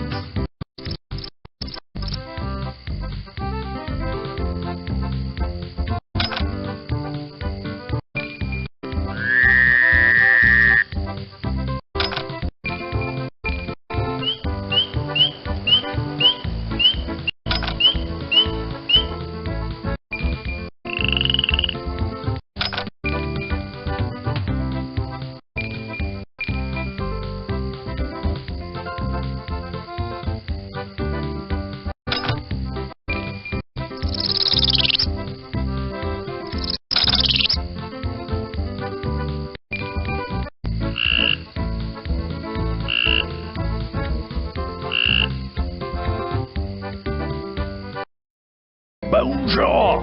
You did it again. See what you make of it this time. It's a rough one. Rough.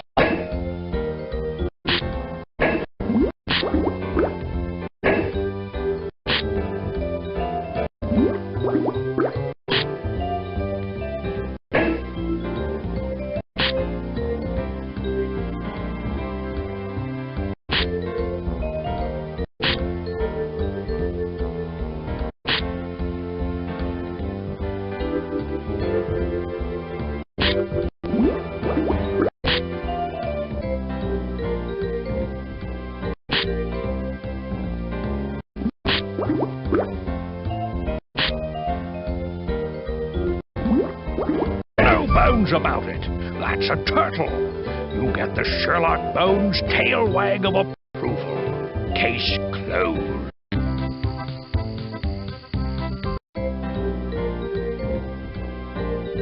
Where to now? South Pacific Island Reef.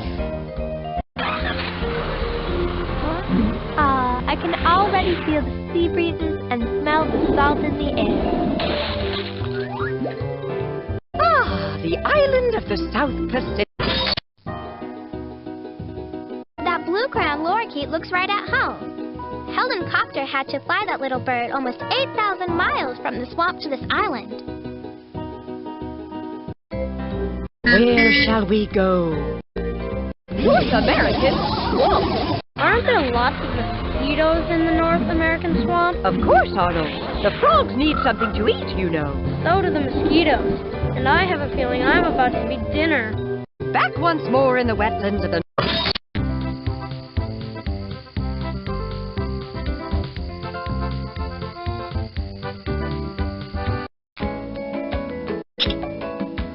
Want some animals to put in your habitat? First, you have to go back into the wild and find some. Click on an animal out there, and it shows up in here.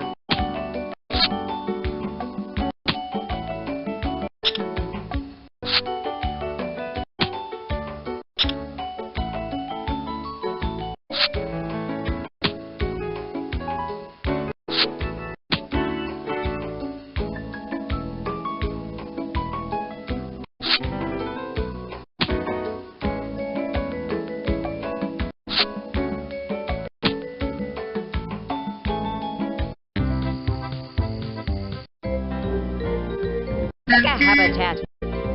North American Sonoran Desert. In my old school, we never went to the Sonoran Desert. Well, at least you won't be able to say that about your new school, Phoebe. I spy a saguaro cactus. That means we've landed in the North American Sonoran Desert. And as I always say, if you can take the heat, get out into the desert.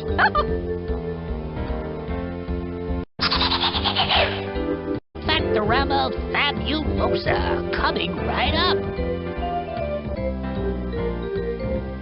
The slowest mammal in the world is the sloth. It takes a whole minute for it to travel just 6 feet. Time yourself and try it sometime. Woo! Almost slower than watching corn grow. Remember, there are...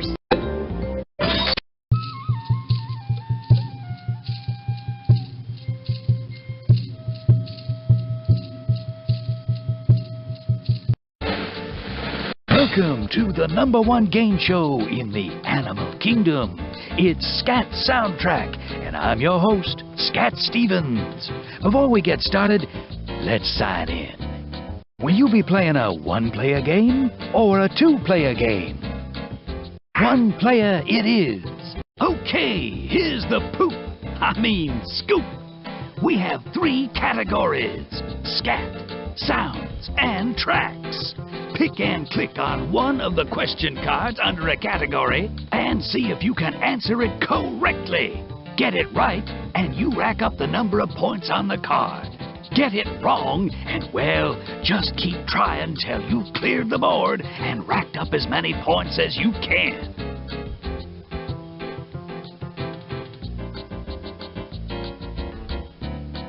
Scat it is. Ooh-wee, I hope you know what scat is. It's ordinary, everyday poop. Doo-doo, droppings, feces. Everybody makes it. It's the thing we all do. Now, here's your question. Tell me for 20 points. Oh, here's a right one. Look closely, and you'll see bits of monkey fur, fish bones, and feathers. Any idea who pooped it? Yep, that's who did it, the jaguar. Time to pick another question card. Scat it is, a popular category. This one's worth 30 points. Now here's a load. It's peppered with what once was a delectable combination of berries, leaves, and some fur from a ground squirrel. Any ideas who left this one behind? Brown bear it is. Time to pick another question card. Scat it is, a popular category. For 50 points. Ooh, berries, eggshells, and shells from crayfish. In one end and out the other. Who dropped this? It does indeed belong to a raccoon. Pick another question. Tracks. Ah, yes. Let's see if we can find out who left these tracks behind. Tell me for 20 points. I spy some animal tracks. Very interesting. Who do you suppose they belong to?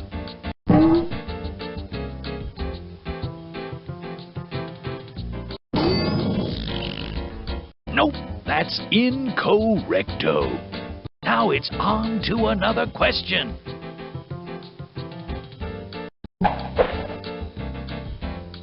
You picked tracks. Let's see who left them behind this time. For 30 points. Now, track down the animal that left these tracks. You tracked down the right answer. Those are the dainty animal tracks of a beetle. Now, let's go to another question.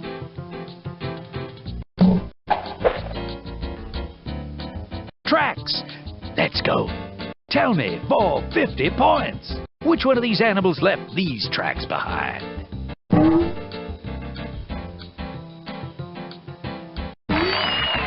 Yes, I recognize those two.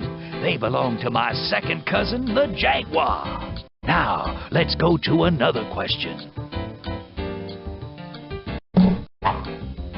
Sound it is. We all know many animals communicate by using sounds. Now, listen closely and see if you can identify who made this one. Tell me for 50 points. Sit back, relax, and listen to this. You nailed it. That was without a doubt the sound of the Cope's tree frog. Time for the next question. Sound coming up.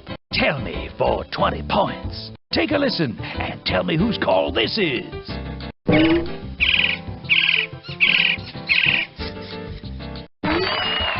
You pecked, or should I say picked, the right animal, the pileated woodpecker. Okay, now for the final question on the board. Put on those listening ears because here comes your next question. For 30 points. Sit back, relax, and listen to this.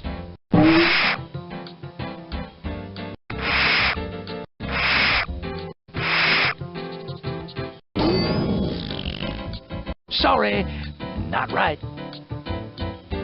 Ooh, you missed the final question.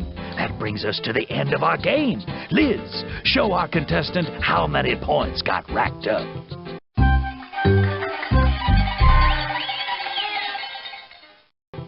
Do you want to play the game again? That's all for now. Come back anytime and test your knowledge of animal scat, sounds, and tracks in the Animal Kingdom's favorite game show, Scat Soundtrack. This is Scat Stevens reminding you that you know the poop.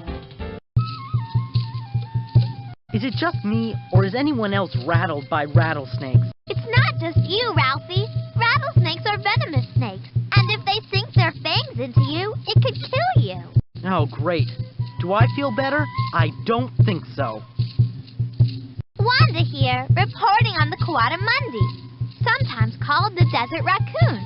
Coatamundis are part of the raccoon family, with an awesome difference. Instead of having a big bushy tail, it has a skinny prehensile tail that it uses to grab things. Bonjour! You did it again. See what you can make of it this time. It's a rough one.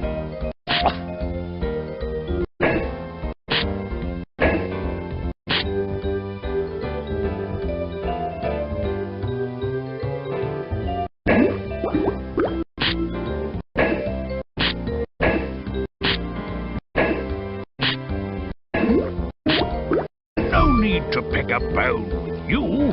If I'm not mistaken, it's a lesser long-nosed bat. In my eyes, you will always be the Bone Master. Case closed. Meet my buddy, Bobcat. Bobcat for short. His mom didn't name him Bob. He's named that because he's got a short bob tail. Faster than a professional racehorse. It's the black-tailed jackrabbit. First, let me tell you right off, most lizards in the world are not poisonous. There are only two that are, and that Gila monster lizard is one of them.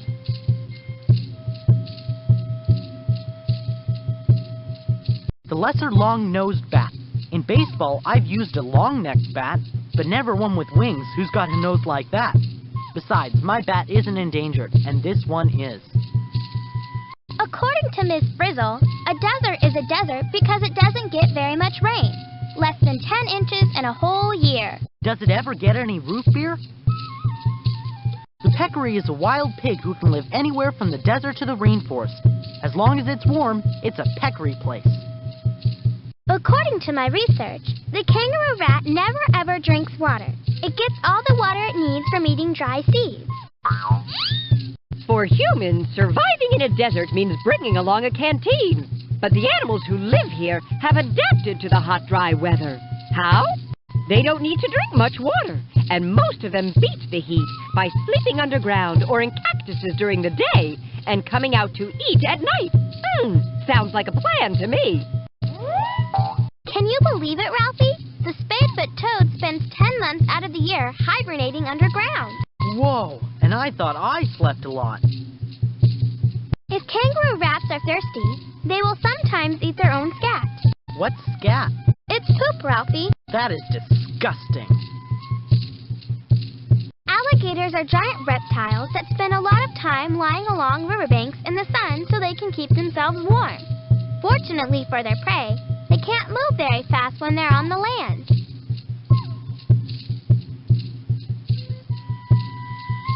Amphibians and Reptiles by Ralphie.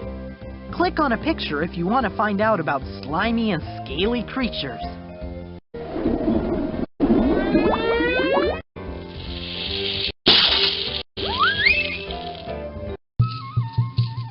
Alligators are giant reptiles that spend a lot of time lying along riverbanks in the sun so they can keep themselves warm.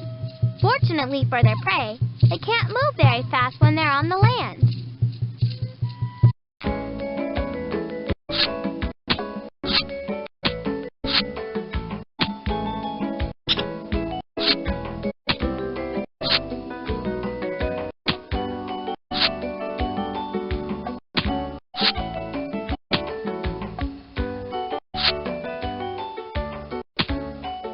Want some animals to put in your habitat? First, you have to go back into the wild and find some. Click on an animal out there, and it shows up in Use That tool. Have a bubble? It'll make the sticker small.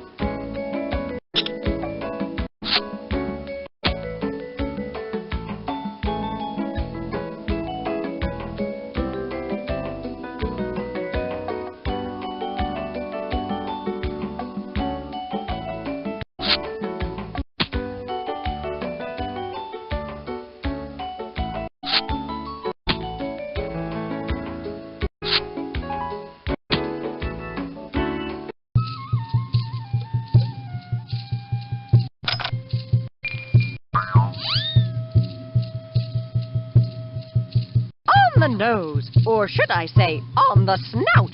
That alligator certainly doesn't belong here in the dry desert heat. So, where do you suppose this scaly creature goes?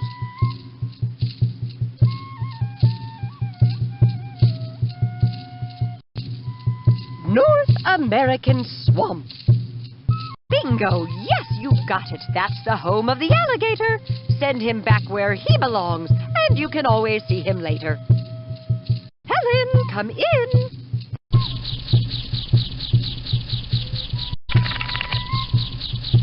Destination North American swamp, where it's warm and damp.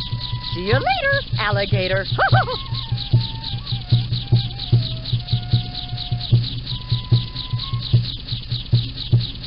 Hats off to you, Super Sleuth. You've returned all of the misplaced animals to their right and proper habitats. And for that, you've earned a certificate of excellence. Master Rescue Hero Extraordinaire. Master Rescue Hero Extraordinaire. Presented for your outstanding achievement and acts of caring and daring in locating and returning all 4 animals to their native habitats.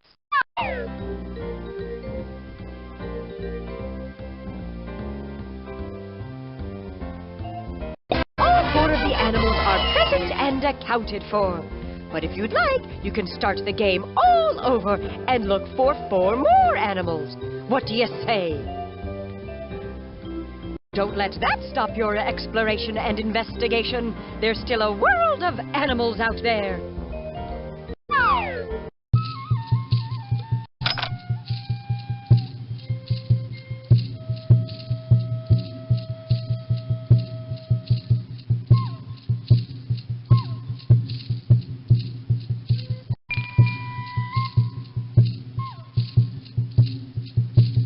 A tarantula! I hope it does not bite you on the neck. But if it does, don't worry, because the bite of the tarantula is not deadly.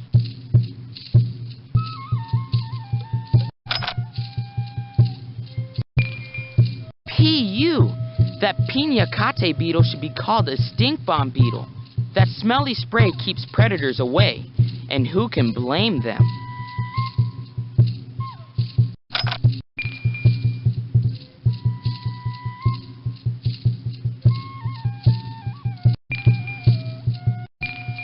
A scorpion.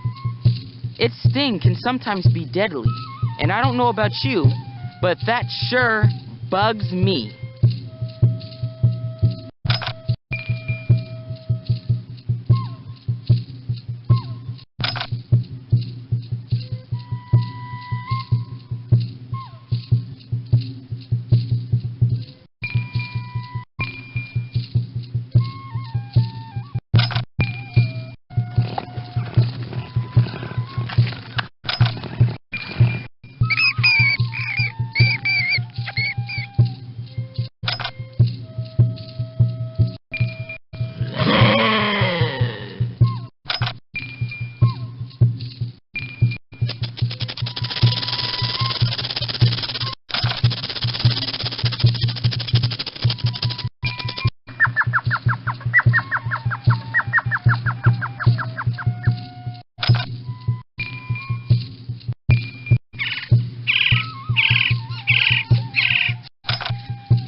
It's almost nighttime, but it's still hot here. I don't know how the animals can take it. A lot of them can't, so they're nocturnal, sleeping in the day and staying awake at night. Is it just me, or is anybody else nervous that there's a rattlesnake over there? A rattlesnake? Oh, what do we do? What do we do? If it starts to come towards you, run! If I were a roadrunner, I'd race through the desert. Roadrunners, like horses, can run 20 miles an hour. I'm not afraid of rattlesnakes. If one came after me, I'd just turn into a red-tailed hawk and gobble that rattler up. According to Miss Frizzle, a desert is a desert because it doesn't get very much rain. Less than 10 inches in a whole year. Does it ever get any root beer? Can anyone name 4 animals in the cat family? Sure. The father cat, the mother cat, and 2 kittens. No, Carlos. I was thinking more like a bobcat, a jaguar, a lion, and a tabby cat. Hey, Dorothy Ann, why did the bobcat cross the playground? I don't know, Carlos. To get to the other slide. What did the porcupine say to the cactus? Huh, beats me. It said, "Are you my mother?" Where to now? North American swamp. Aren't there lots of mosquitoes in the North American swamp? Of course, Arnold. The frogs need something to eat, you know. Coming in for another nighttime landing in the North American swamp. Unbuckle your seatbelts and get ready to explore. That alligator must be much happier now that it's back near water again. Alligators are giant reptiles that spend a lot of time lying along riverbanks in the sun so they can keep themselves warm. Fortunately for their prey, they can't move very fast when they're on the land. Thank goodness for small favors.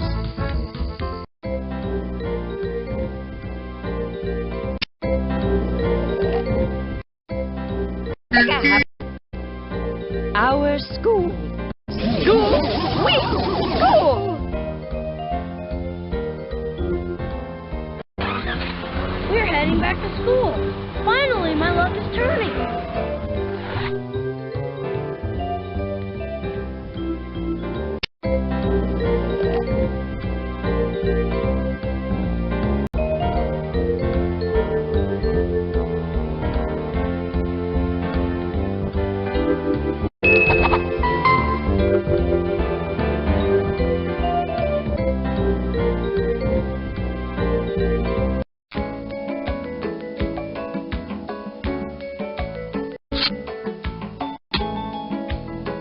Use that tool. Have a ball. It'll make the sticker small.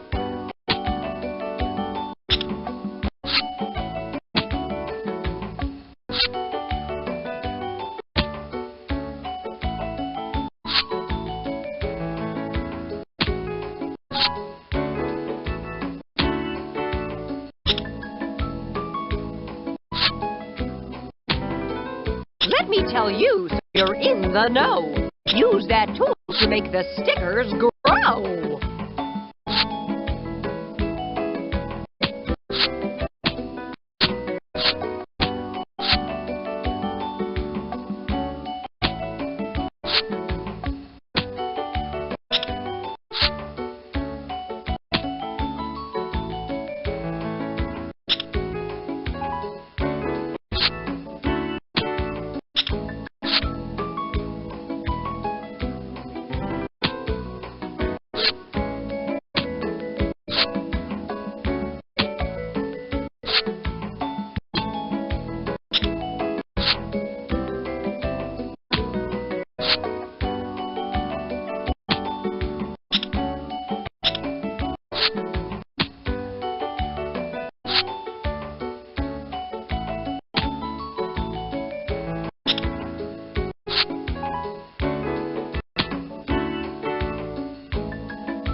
Question in my class, because as I always say, to know an animal is to be an animal. Help my class learn what it's like to be an animal. Take chances, experiment, go wild! Just click on the arrows to pick a kid and an animal to morph together.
I always say, the best way to learn is to experiment, make mistakes, and get messy.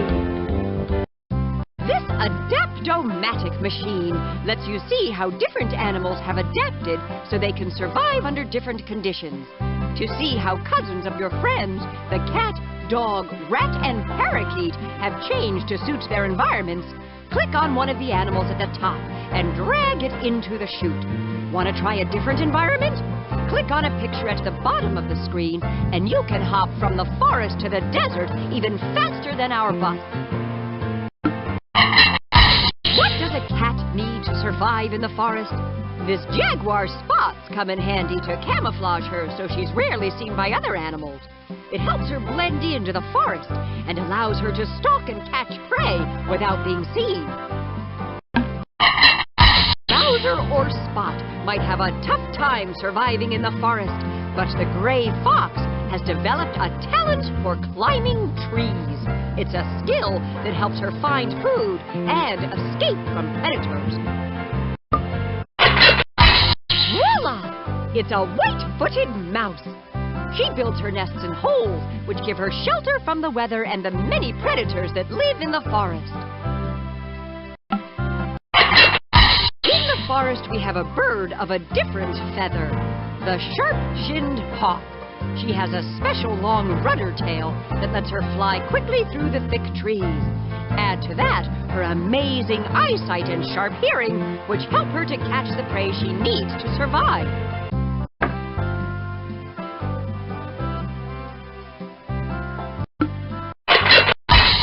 Named Fluffy and Kitty may not care for water, but take a look at the fishing cat. She's a whiz in streams and rivers where her webbed feet make swimming a snap.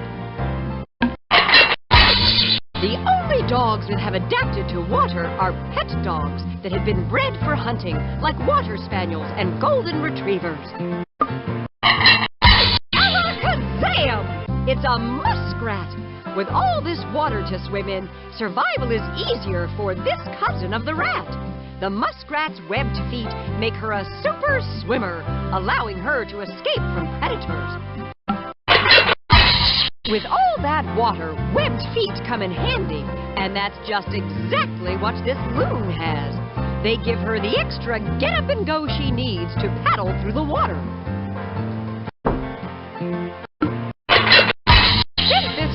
Can't pop down to the local shoe store to stock up on winter boots.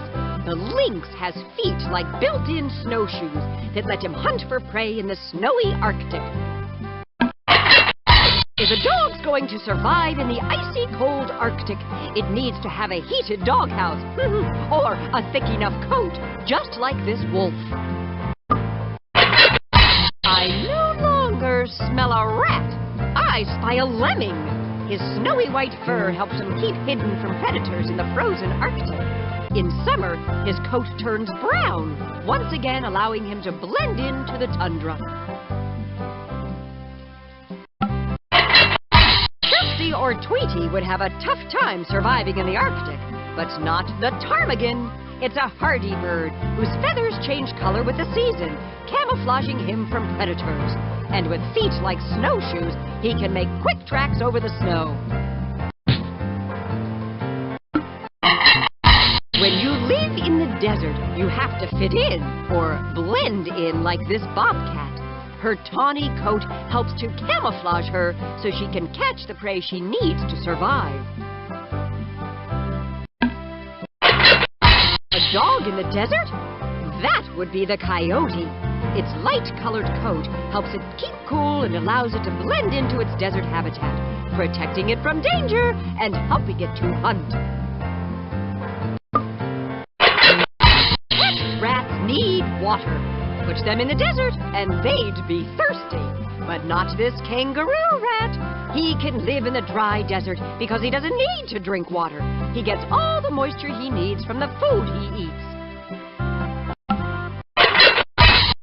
He might not find enough to eat here in the desert, but the roadrunner dines on a gourmet feast.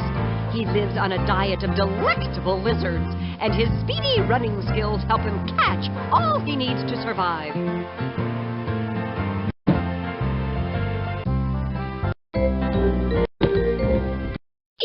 down the food chain. Woo! The food chain is all about who eats what and who eats whom and in what order. Click on the things on the left side of the screen and drag them to the chair in the correct order to see what happens. If you need help, click on the question mark. You put a nut on the plate and you sit and wait, just to see who's going to congregate.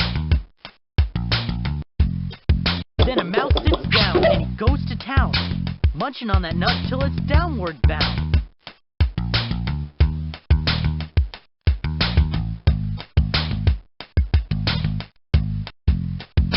Make no mistake, here comes a snake who swallows that mouse like a rodent cupcake. The food chain's done when in the owl comes. He eats the snake before you count to 1. Food chain, eating down that funky food chain. Start with phytoplankton. It's microscopic. Who eats it next? Well, that's the topic. A strange dinner guest that's really for certain. The copepod comes in the phytoplankton, it's curtains.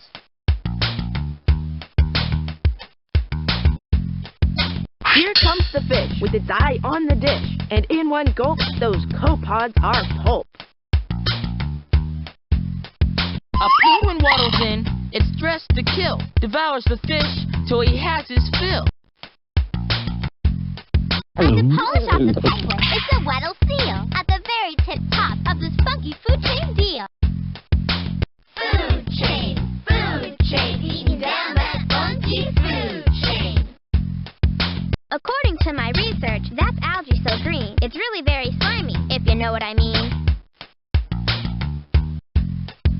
Next in the chain comes the buzzy mayfly. It's the absolute truth, I surely wouldn't lie. Now tell me who eats that little mayfly. Looks like the salmon's gonna give it a try. Cooked salmon dinner sounds tasty to me, but the old sea lion likes it raw, you see.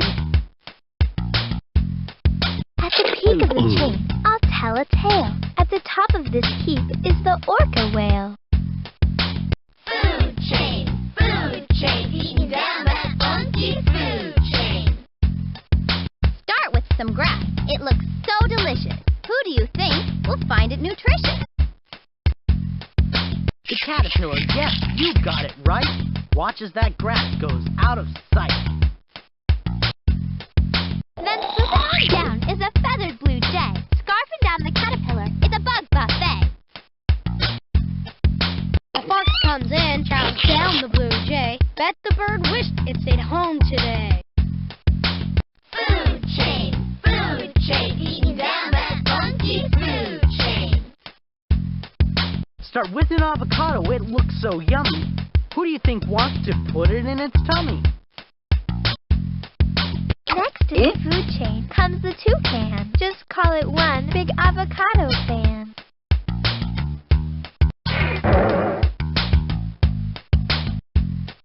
Keep your eye on the jaguar, it's a hungry cat. Gobbles up the toucan and nothing flat.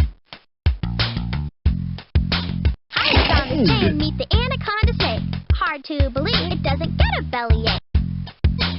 Food chain, eating down that funky food chain. It's time for dinner, so don't be late. Go ahead and put some grass on the plate. Moving up the food chain, it's a zebra with stripes. Munches on grass and thinks it's out of sight. When the zebra's not looking, up comes the lion. For the king of the beasts, a zebra's satisfying. Now at the end of this chain, or it's been said, the vulture eats the lion, but the lion must be dead. Food chain, eating down that funky food chain. You put a nut on the plate, and you sit and wait, just to see who's gonna congregate. In the wild, it's an animal-eat-animal world. Many animals hide by camouflaging themselves, blending into their habitats. Both prey and predators alike use this handy method to avoid detection. Up on land or down in the water, camouflage is the name of the game. Now you can try blending these animals into their surroundings by clicking and dragging them to their natural hiding places. If you need help, you can click on the question mark.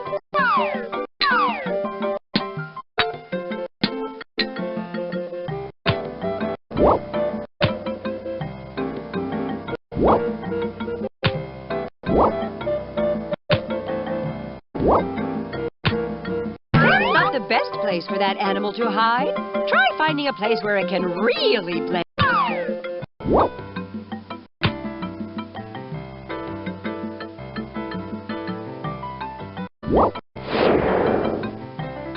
Uncommonly commendable camouflaging! Isn't nature wonderful for providing coats and environments that match? If you want to camouflage animals in another environment, click on one of the pictures down below.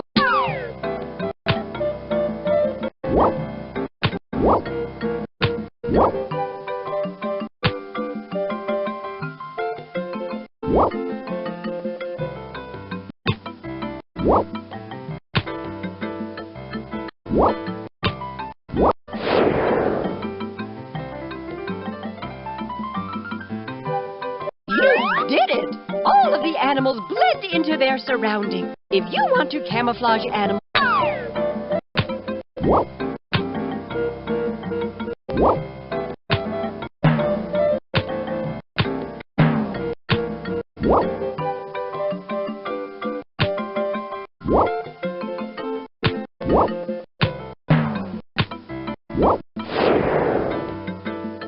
You did it! All of the animals blend into their surroundings. If you want to camouflage animals in another environment, click on one of the pictures down below.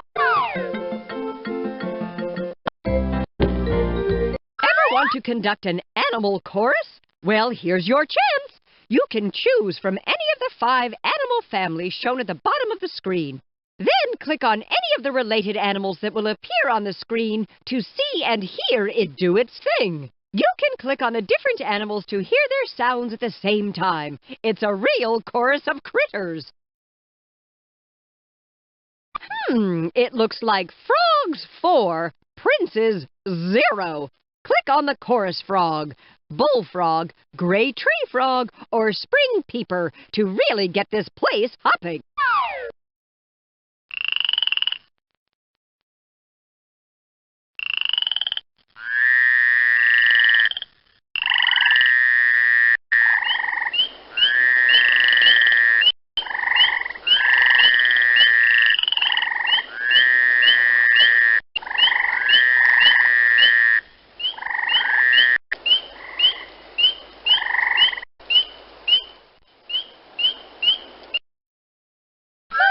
Something tells me our fine feathered friends have a real treat in store for you. Click on the duck, toucan, whippoorwill, and blackburnian warbler for a real song fest.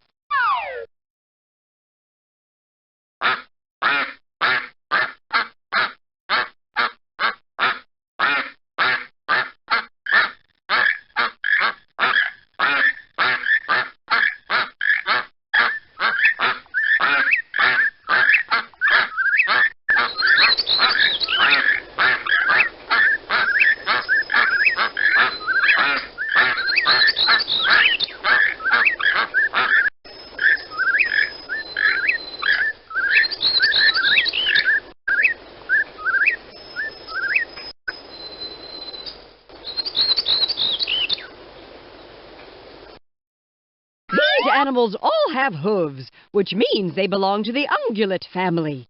If you want to hear what they have to say, click on the zebra, warthog, deer, and wildebeest.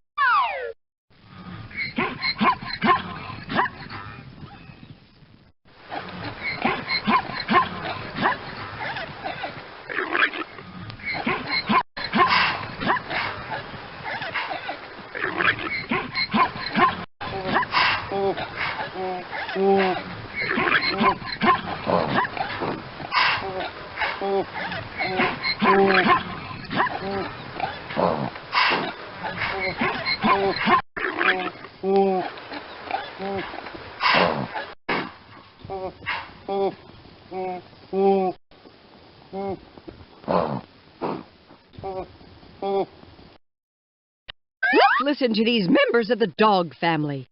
Click on the wolf, coyote, fox, and dog to hear their canine chorus.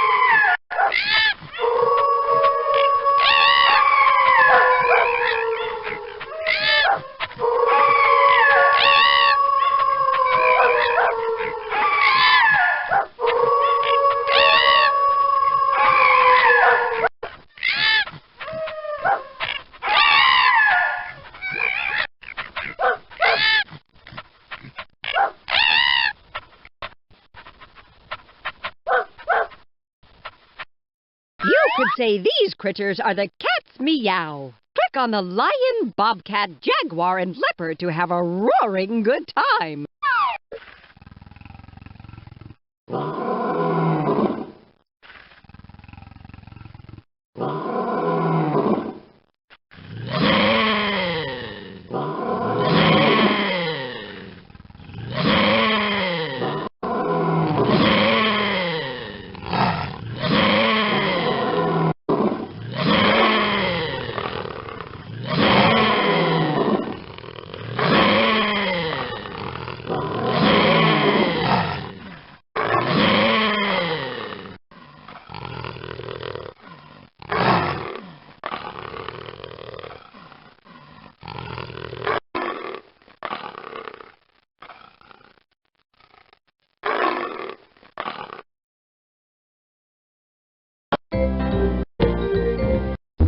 To Dr. Frankenstein's lab, a place where you can tinker with Mother Nature and create your own creatures. Click on the pictures at the top of the screen to choose a skin covering, a type of beak or teeth, and limbs for your creature. When you're ready to see what you've brewed up, click on the power switch, then presto! You may discover a strange creature never before seen, or your combination may create a real, live, wild animal.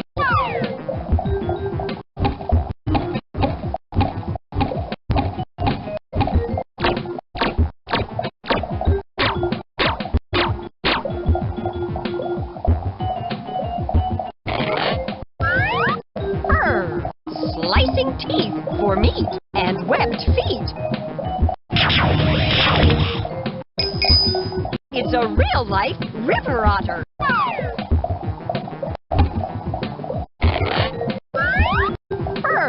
Grinding teeth for plants and webbed feet. And you get a real animal, a seafaring, seashell-cracking sea otter. Beak for crushing and webbed feet. Put it all together and you get a duck-billed platypus.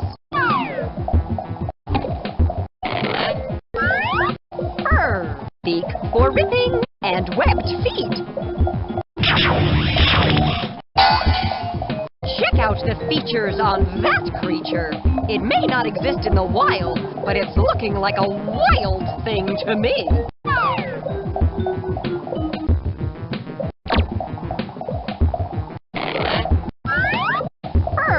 Beak for ripping and flippers.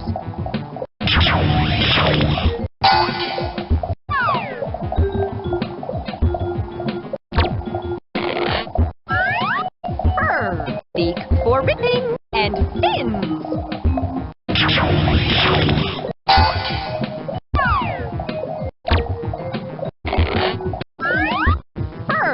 Beak for ripping and wings. And what do you get? A blast from the prehistoric past. A pterodactyl. Beak for ripping and webbed feet.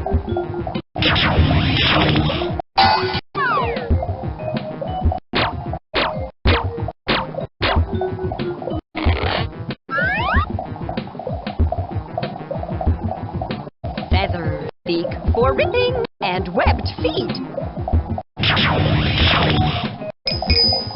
What do you get? A merganser duck. Quack, quack. Scales, beak for ripping, and webbed feet. And it's a scaly-skinned box turtle.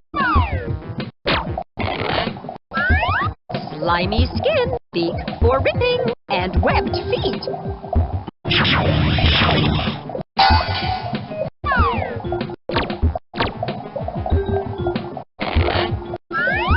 Slimy skin, beak for ripping, and fins.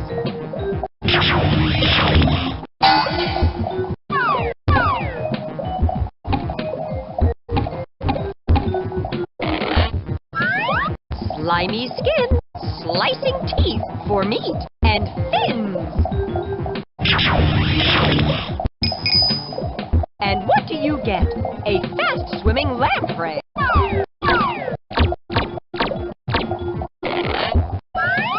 Slimy skin, slicing teeth for meat, and wings.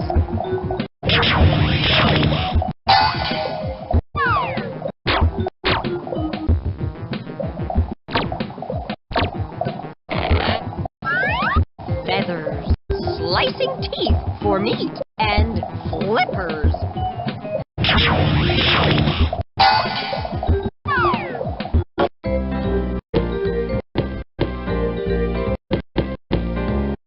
In the natural world, it's often a fight to the finish for food. So some animals use armor to protect themselves, like this snail and crab. And who wins if you pit the crab against the snail? It's the crab, hands down, who eats the snail, because the crab's got the stronger shell. But here, you can control the thickness of the crab's and snail's armor, making it thicker or thinner by clicking on them. Then, click on the bell and see what it takes to make the snail survive.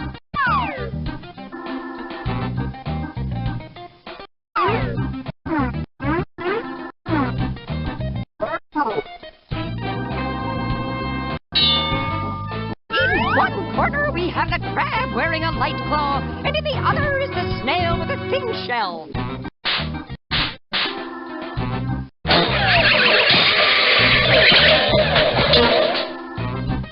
At least the snail survived, and the crab goes hungry.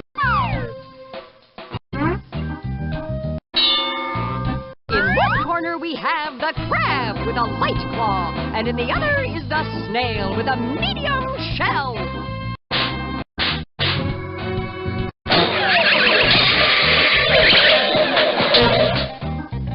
It's a draw! The snail is in perfect shape, and the crab's claw looks like it's ready for the repair shop. Clearly, there's no snail dinner this round.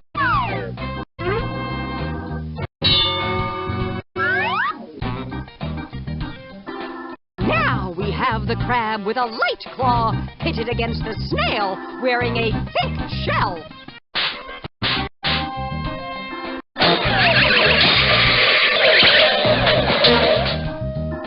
A draw! The snail doesn't have a scratch on it. Looks like the crab took a bit of a beating. And there's no snail dinner this round.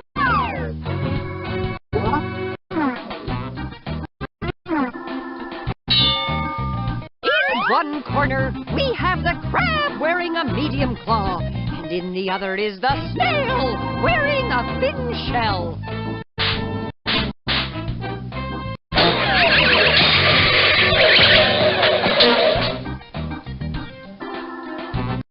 The crab gets his dinner. The crab, now using a medium claw, is pitted against the snail wearing a medium shell.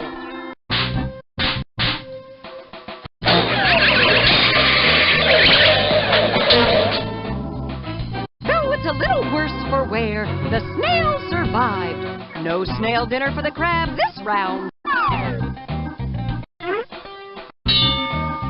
The crab with a medium claw is about to take on the snail with its thick shell.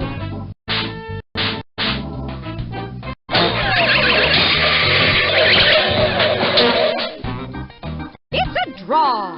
Not a mark on the snail, though that crab looks like he's slightly dented. Not to mention still... Oh. The heavy-clawed crab is about to take on the thin-shelled snail.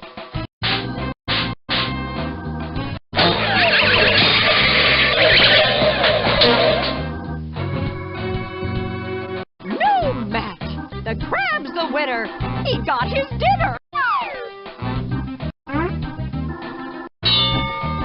Here we have the crab with its heavy claw about to take on the snail, protected by a medium shell.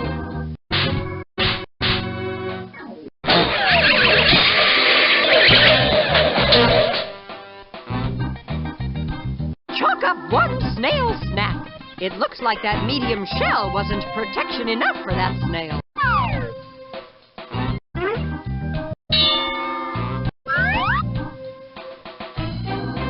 The crab with its heavy claw is about to take on its opponent, the snail, in its heavy shell.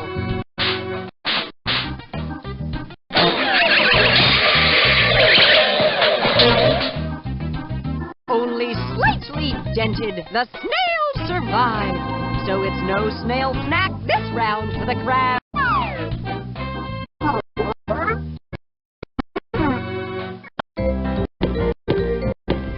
To survive in the wild, it takes more than good animal instincts.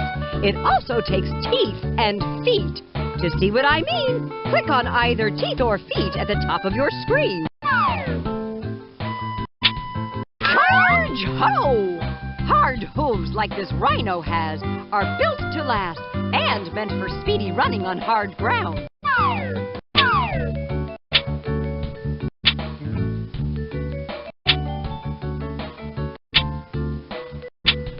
Some hoofed animals can swim for short distances, but hooves are not the ticket for swimming in the water. It looks like this poor rhino is definitely in over his head.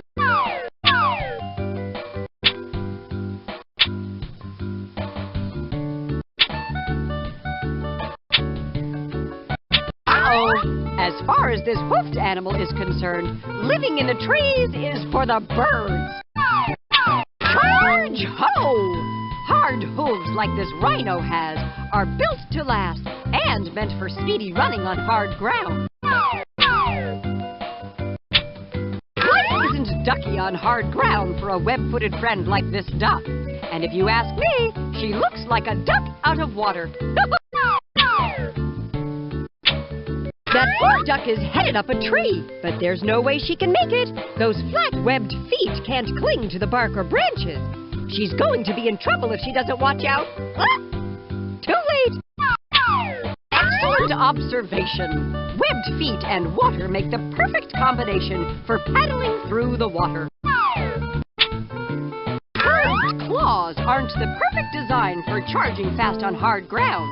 As my great-aunt Millie used to say, if there's curve in your claw, you can't cha-cha-cha. That fellow's having a bear of a time staying afloat with those curved claws. I can hardly bear to look. Now that bear is up a tree quite happily. Those curved claws are custom-made for climbing.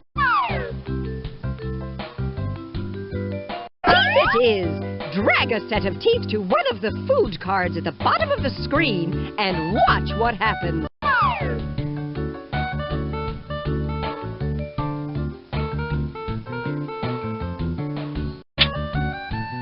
Grinding and slicing teeth like this raccoon has make this fish a tasty treat.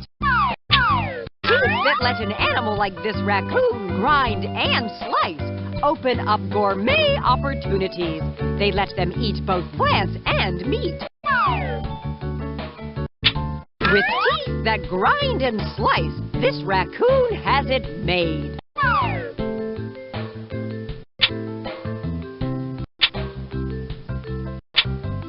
With flat, grinding teeth like that, that beaver would have to work all day and then some on a steak like that. Grinding teeth are perfect for chomping trees. But as for that steak with teeth like that, it's gotta go. Take one beaver with grinding teeth, put it in a world of plants and trees, and what do you get? One happy beaver. Poor guy. He'll never get a bite to eat here with those slicing teeth. The perfect food for an animal with slicing teeth. But when it comes to bark and greenery, he's got the wrong teeth for the job. Now that is one happy lion. His slicing teeth are custom made for chowing down on meat. You've chosen feet. Now drag one of these types of feet to one of the habitat cards at the bottom of the screen to see what happens.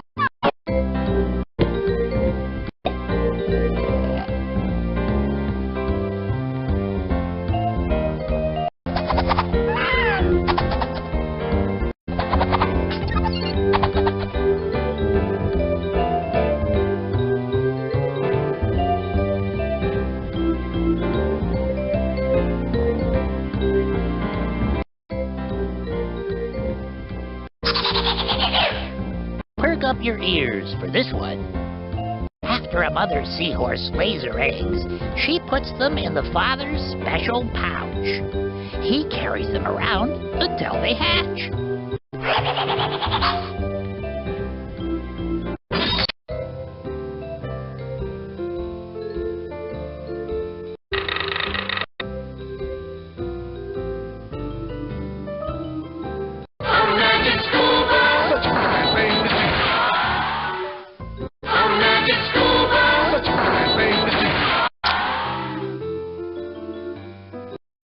Ready to quit? See you back on the bus another time.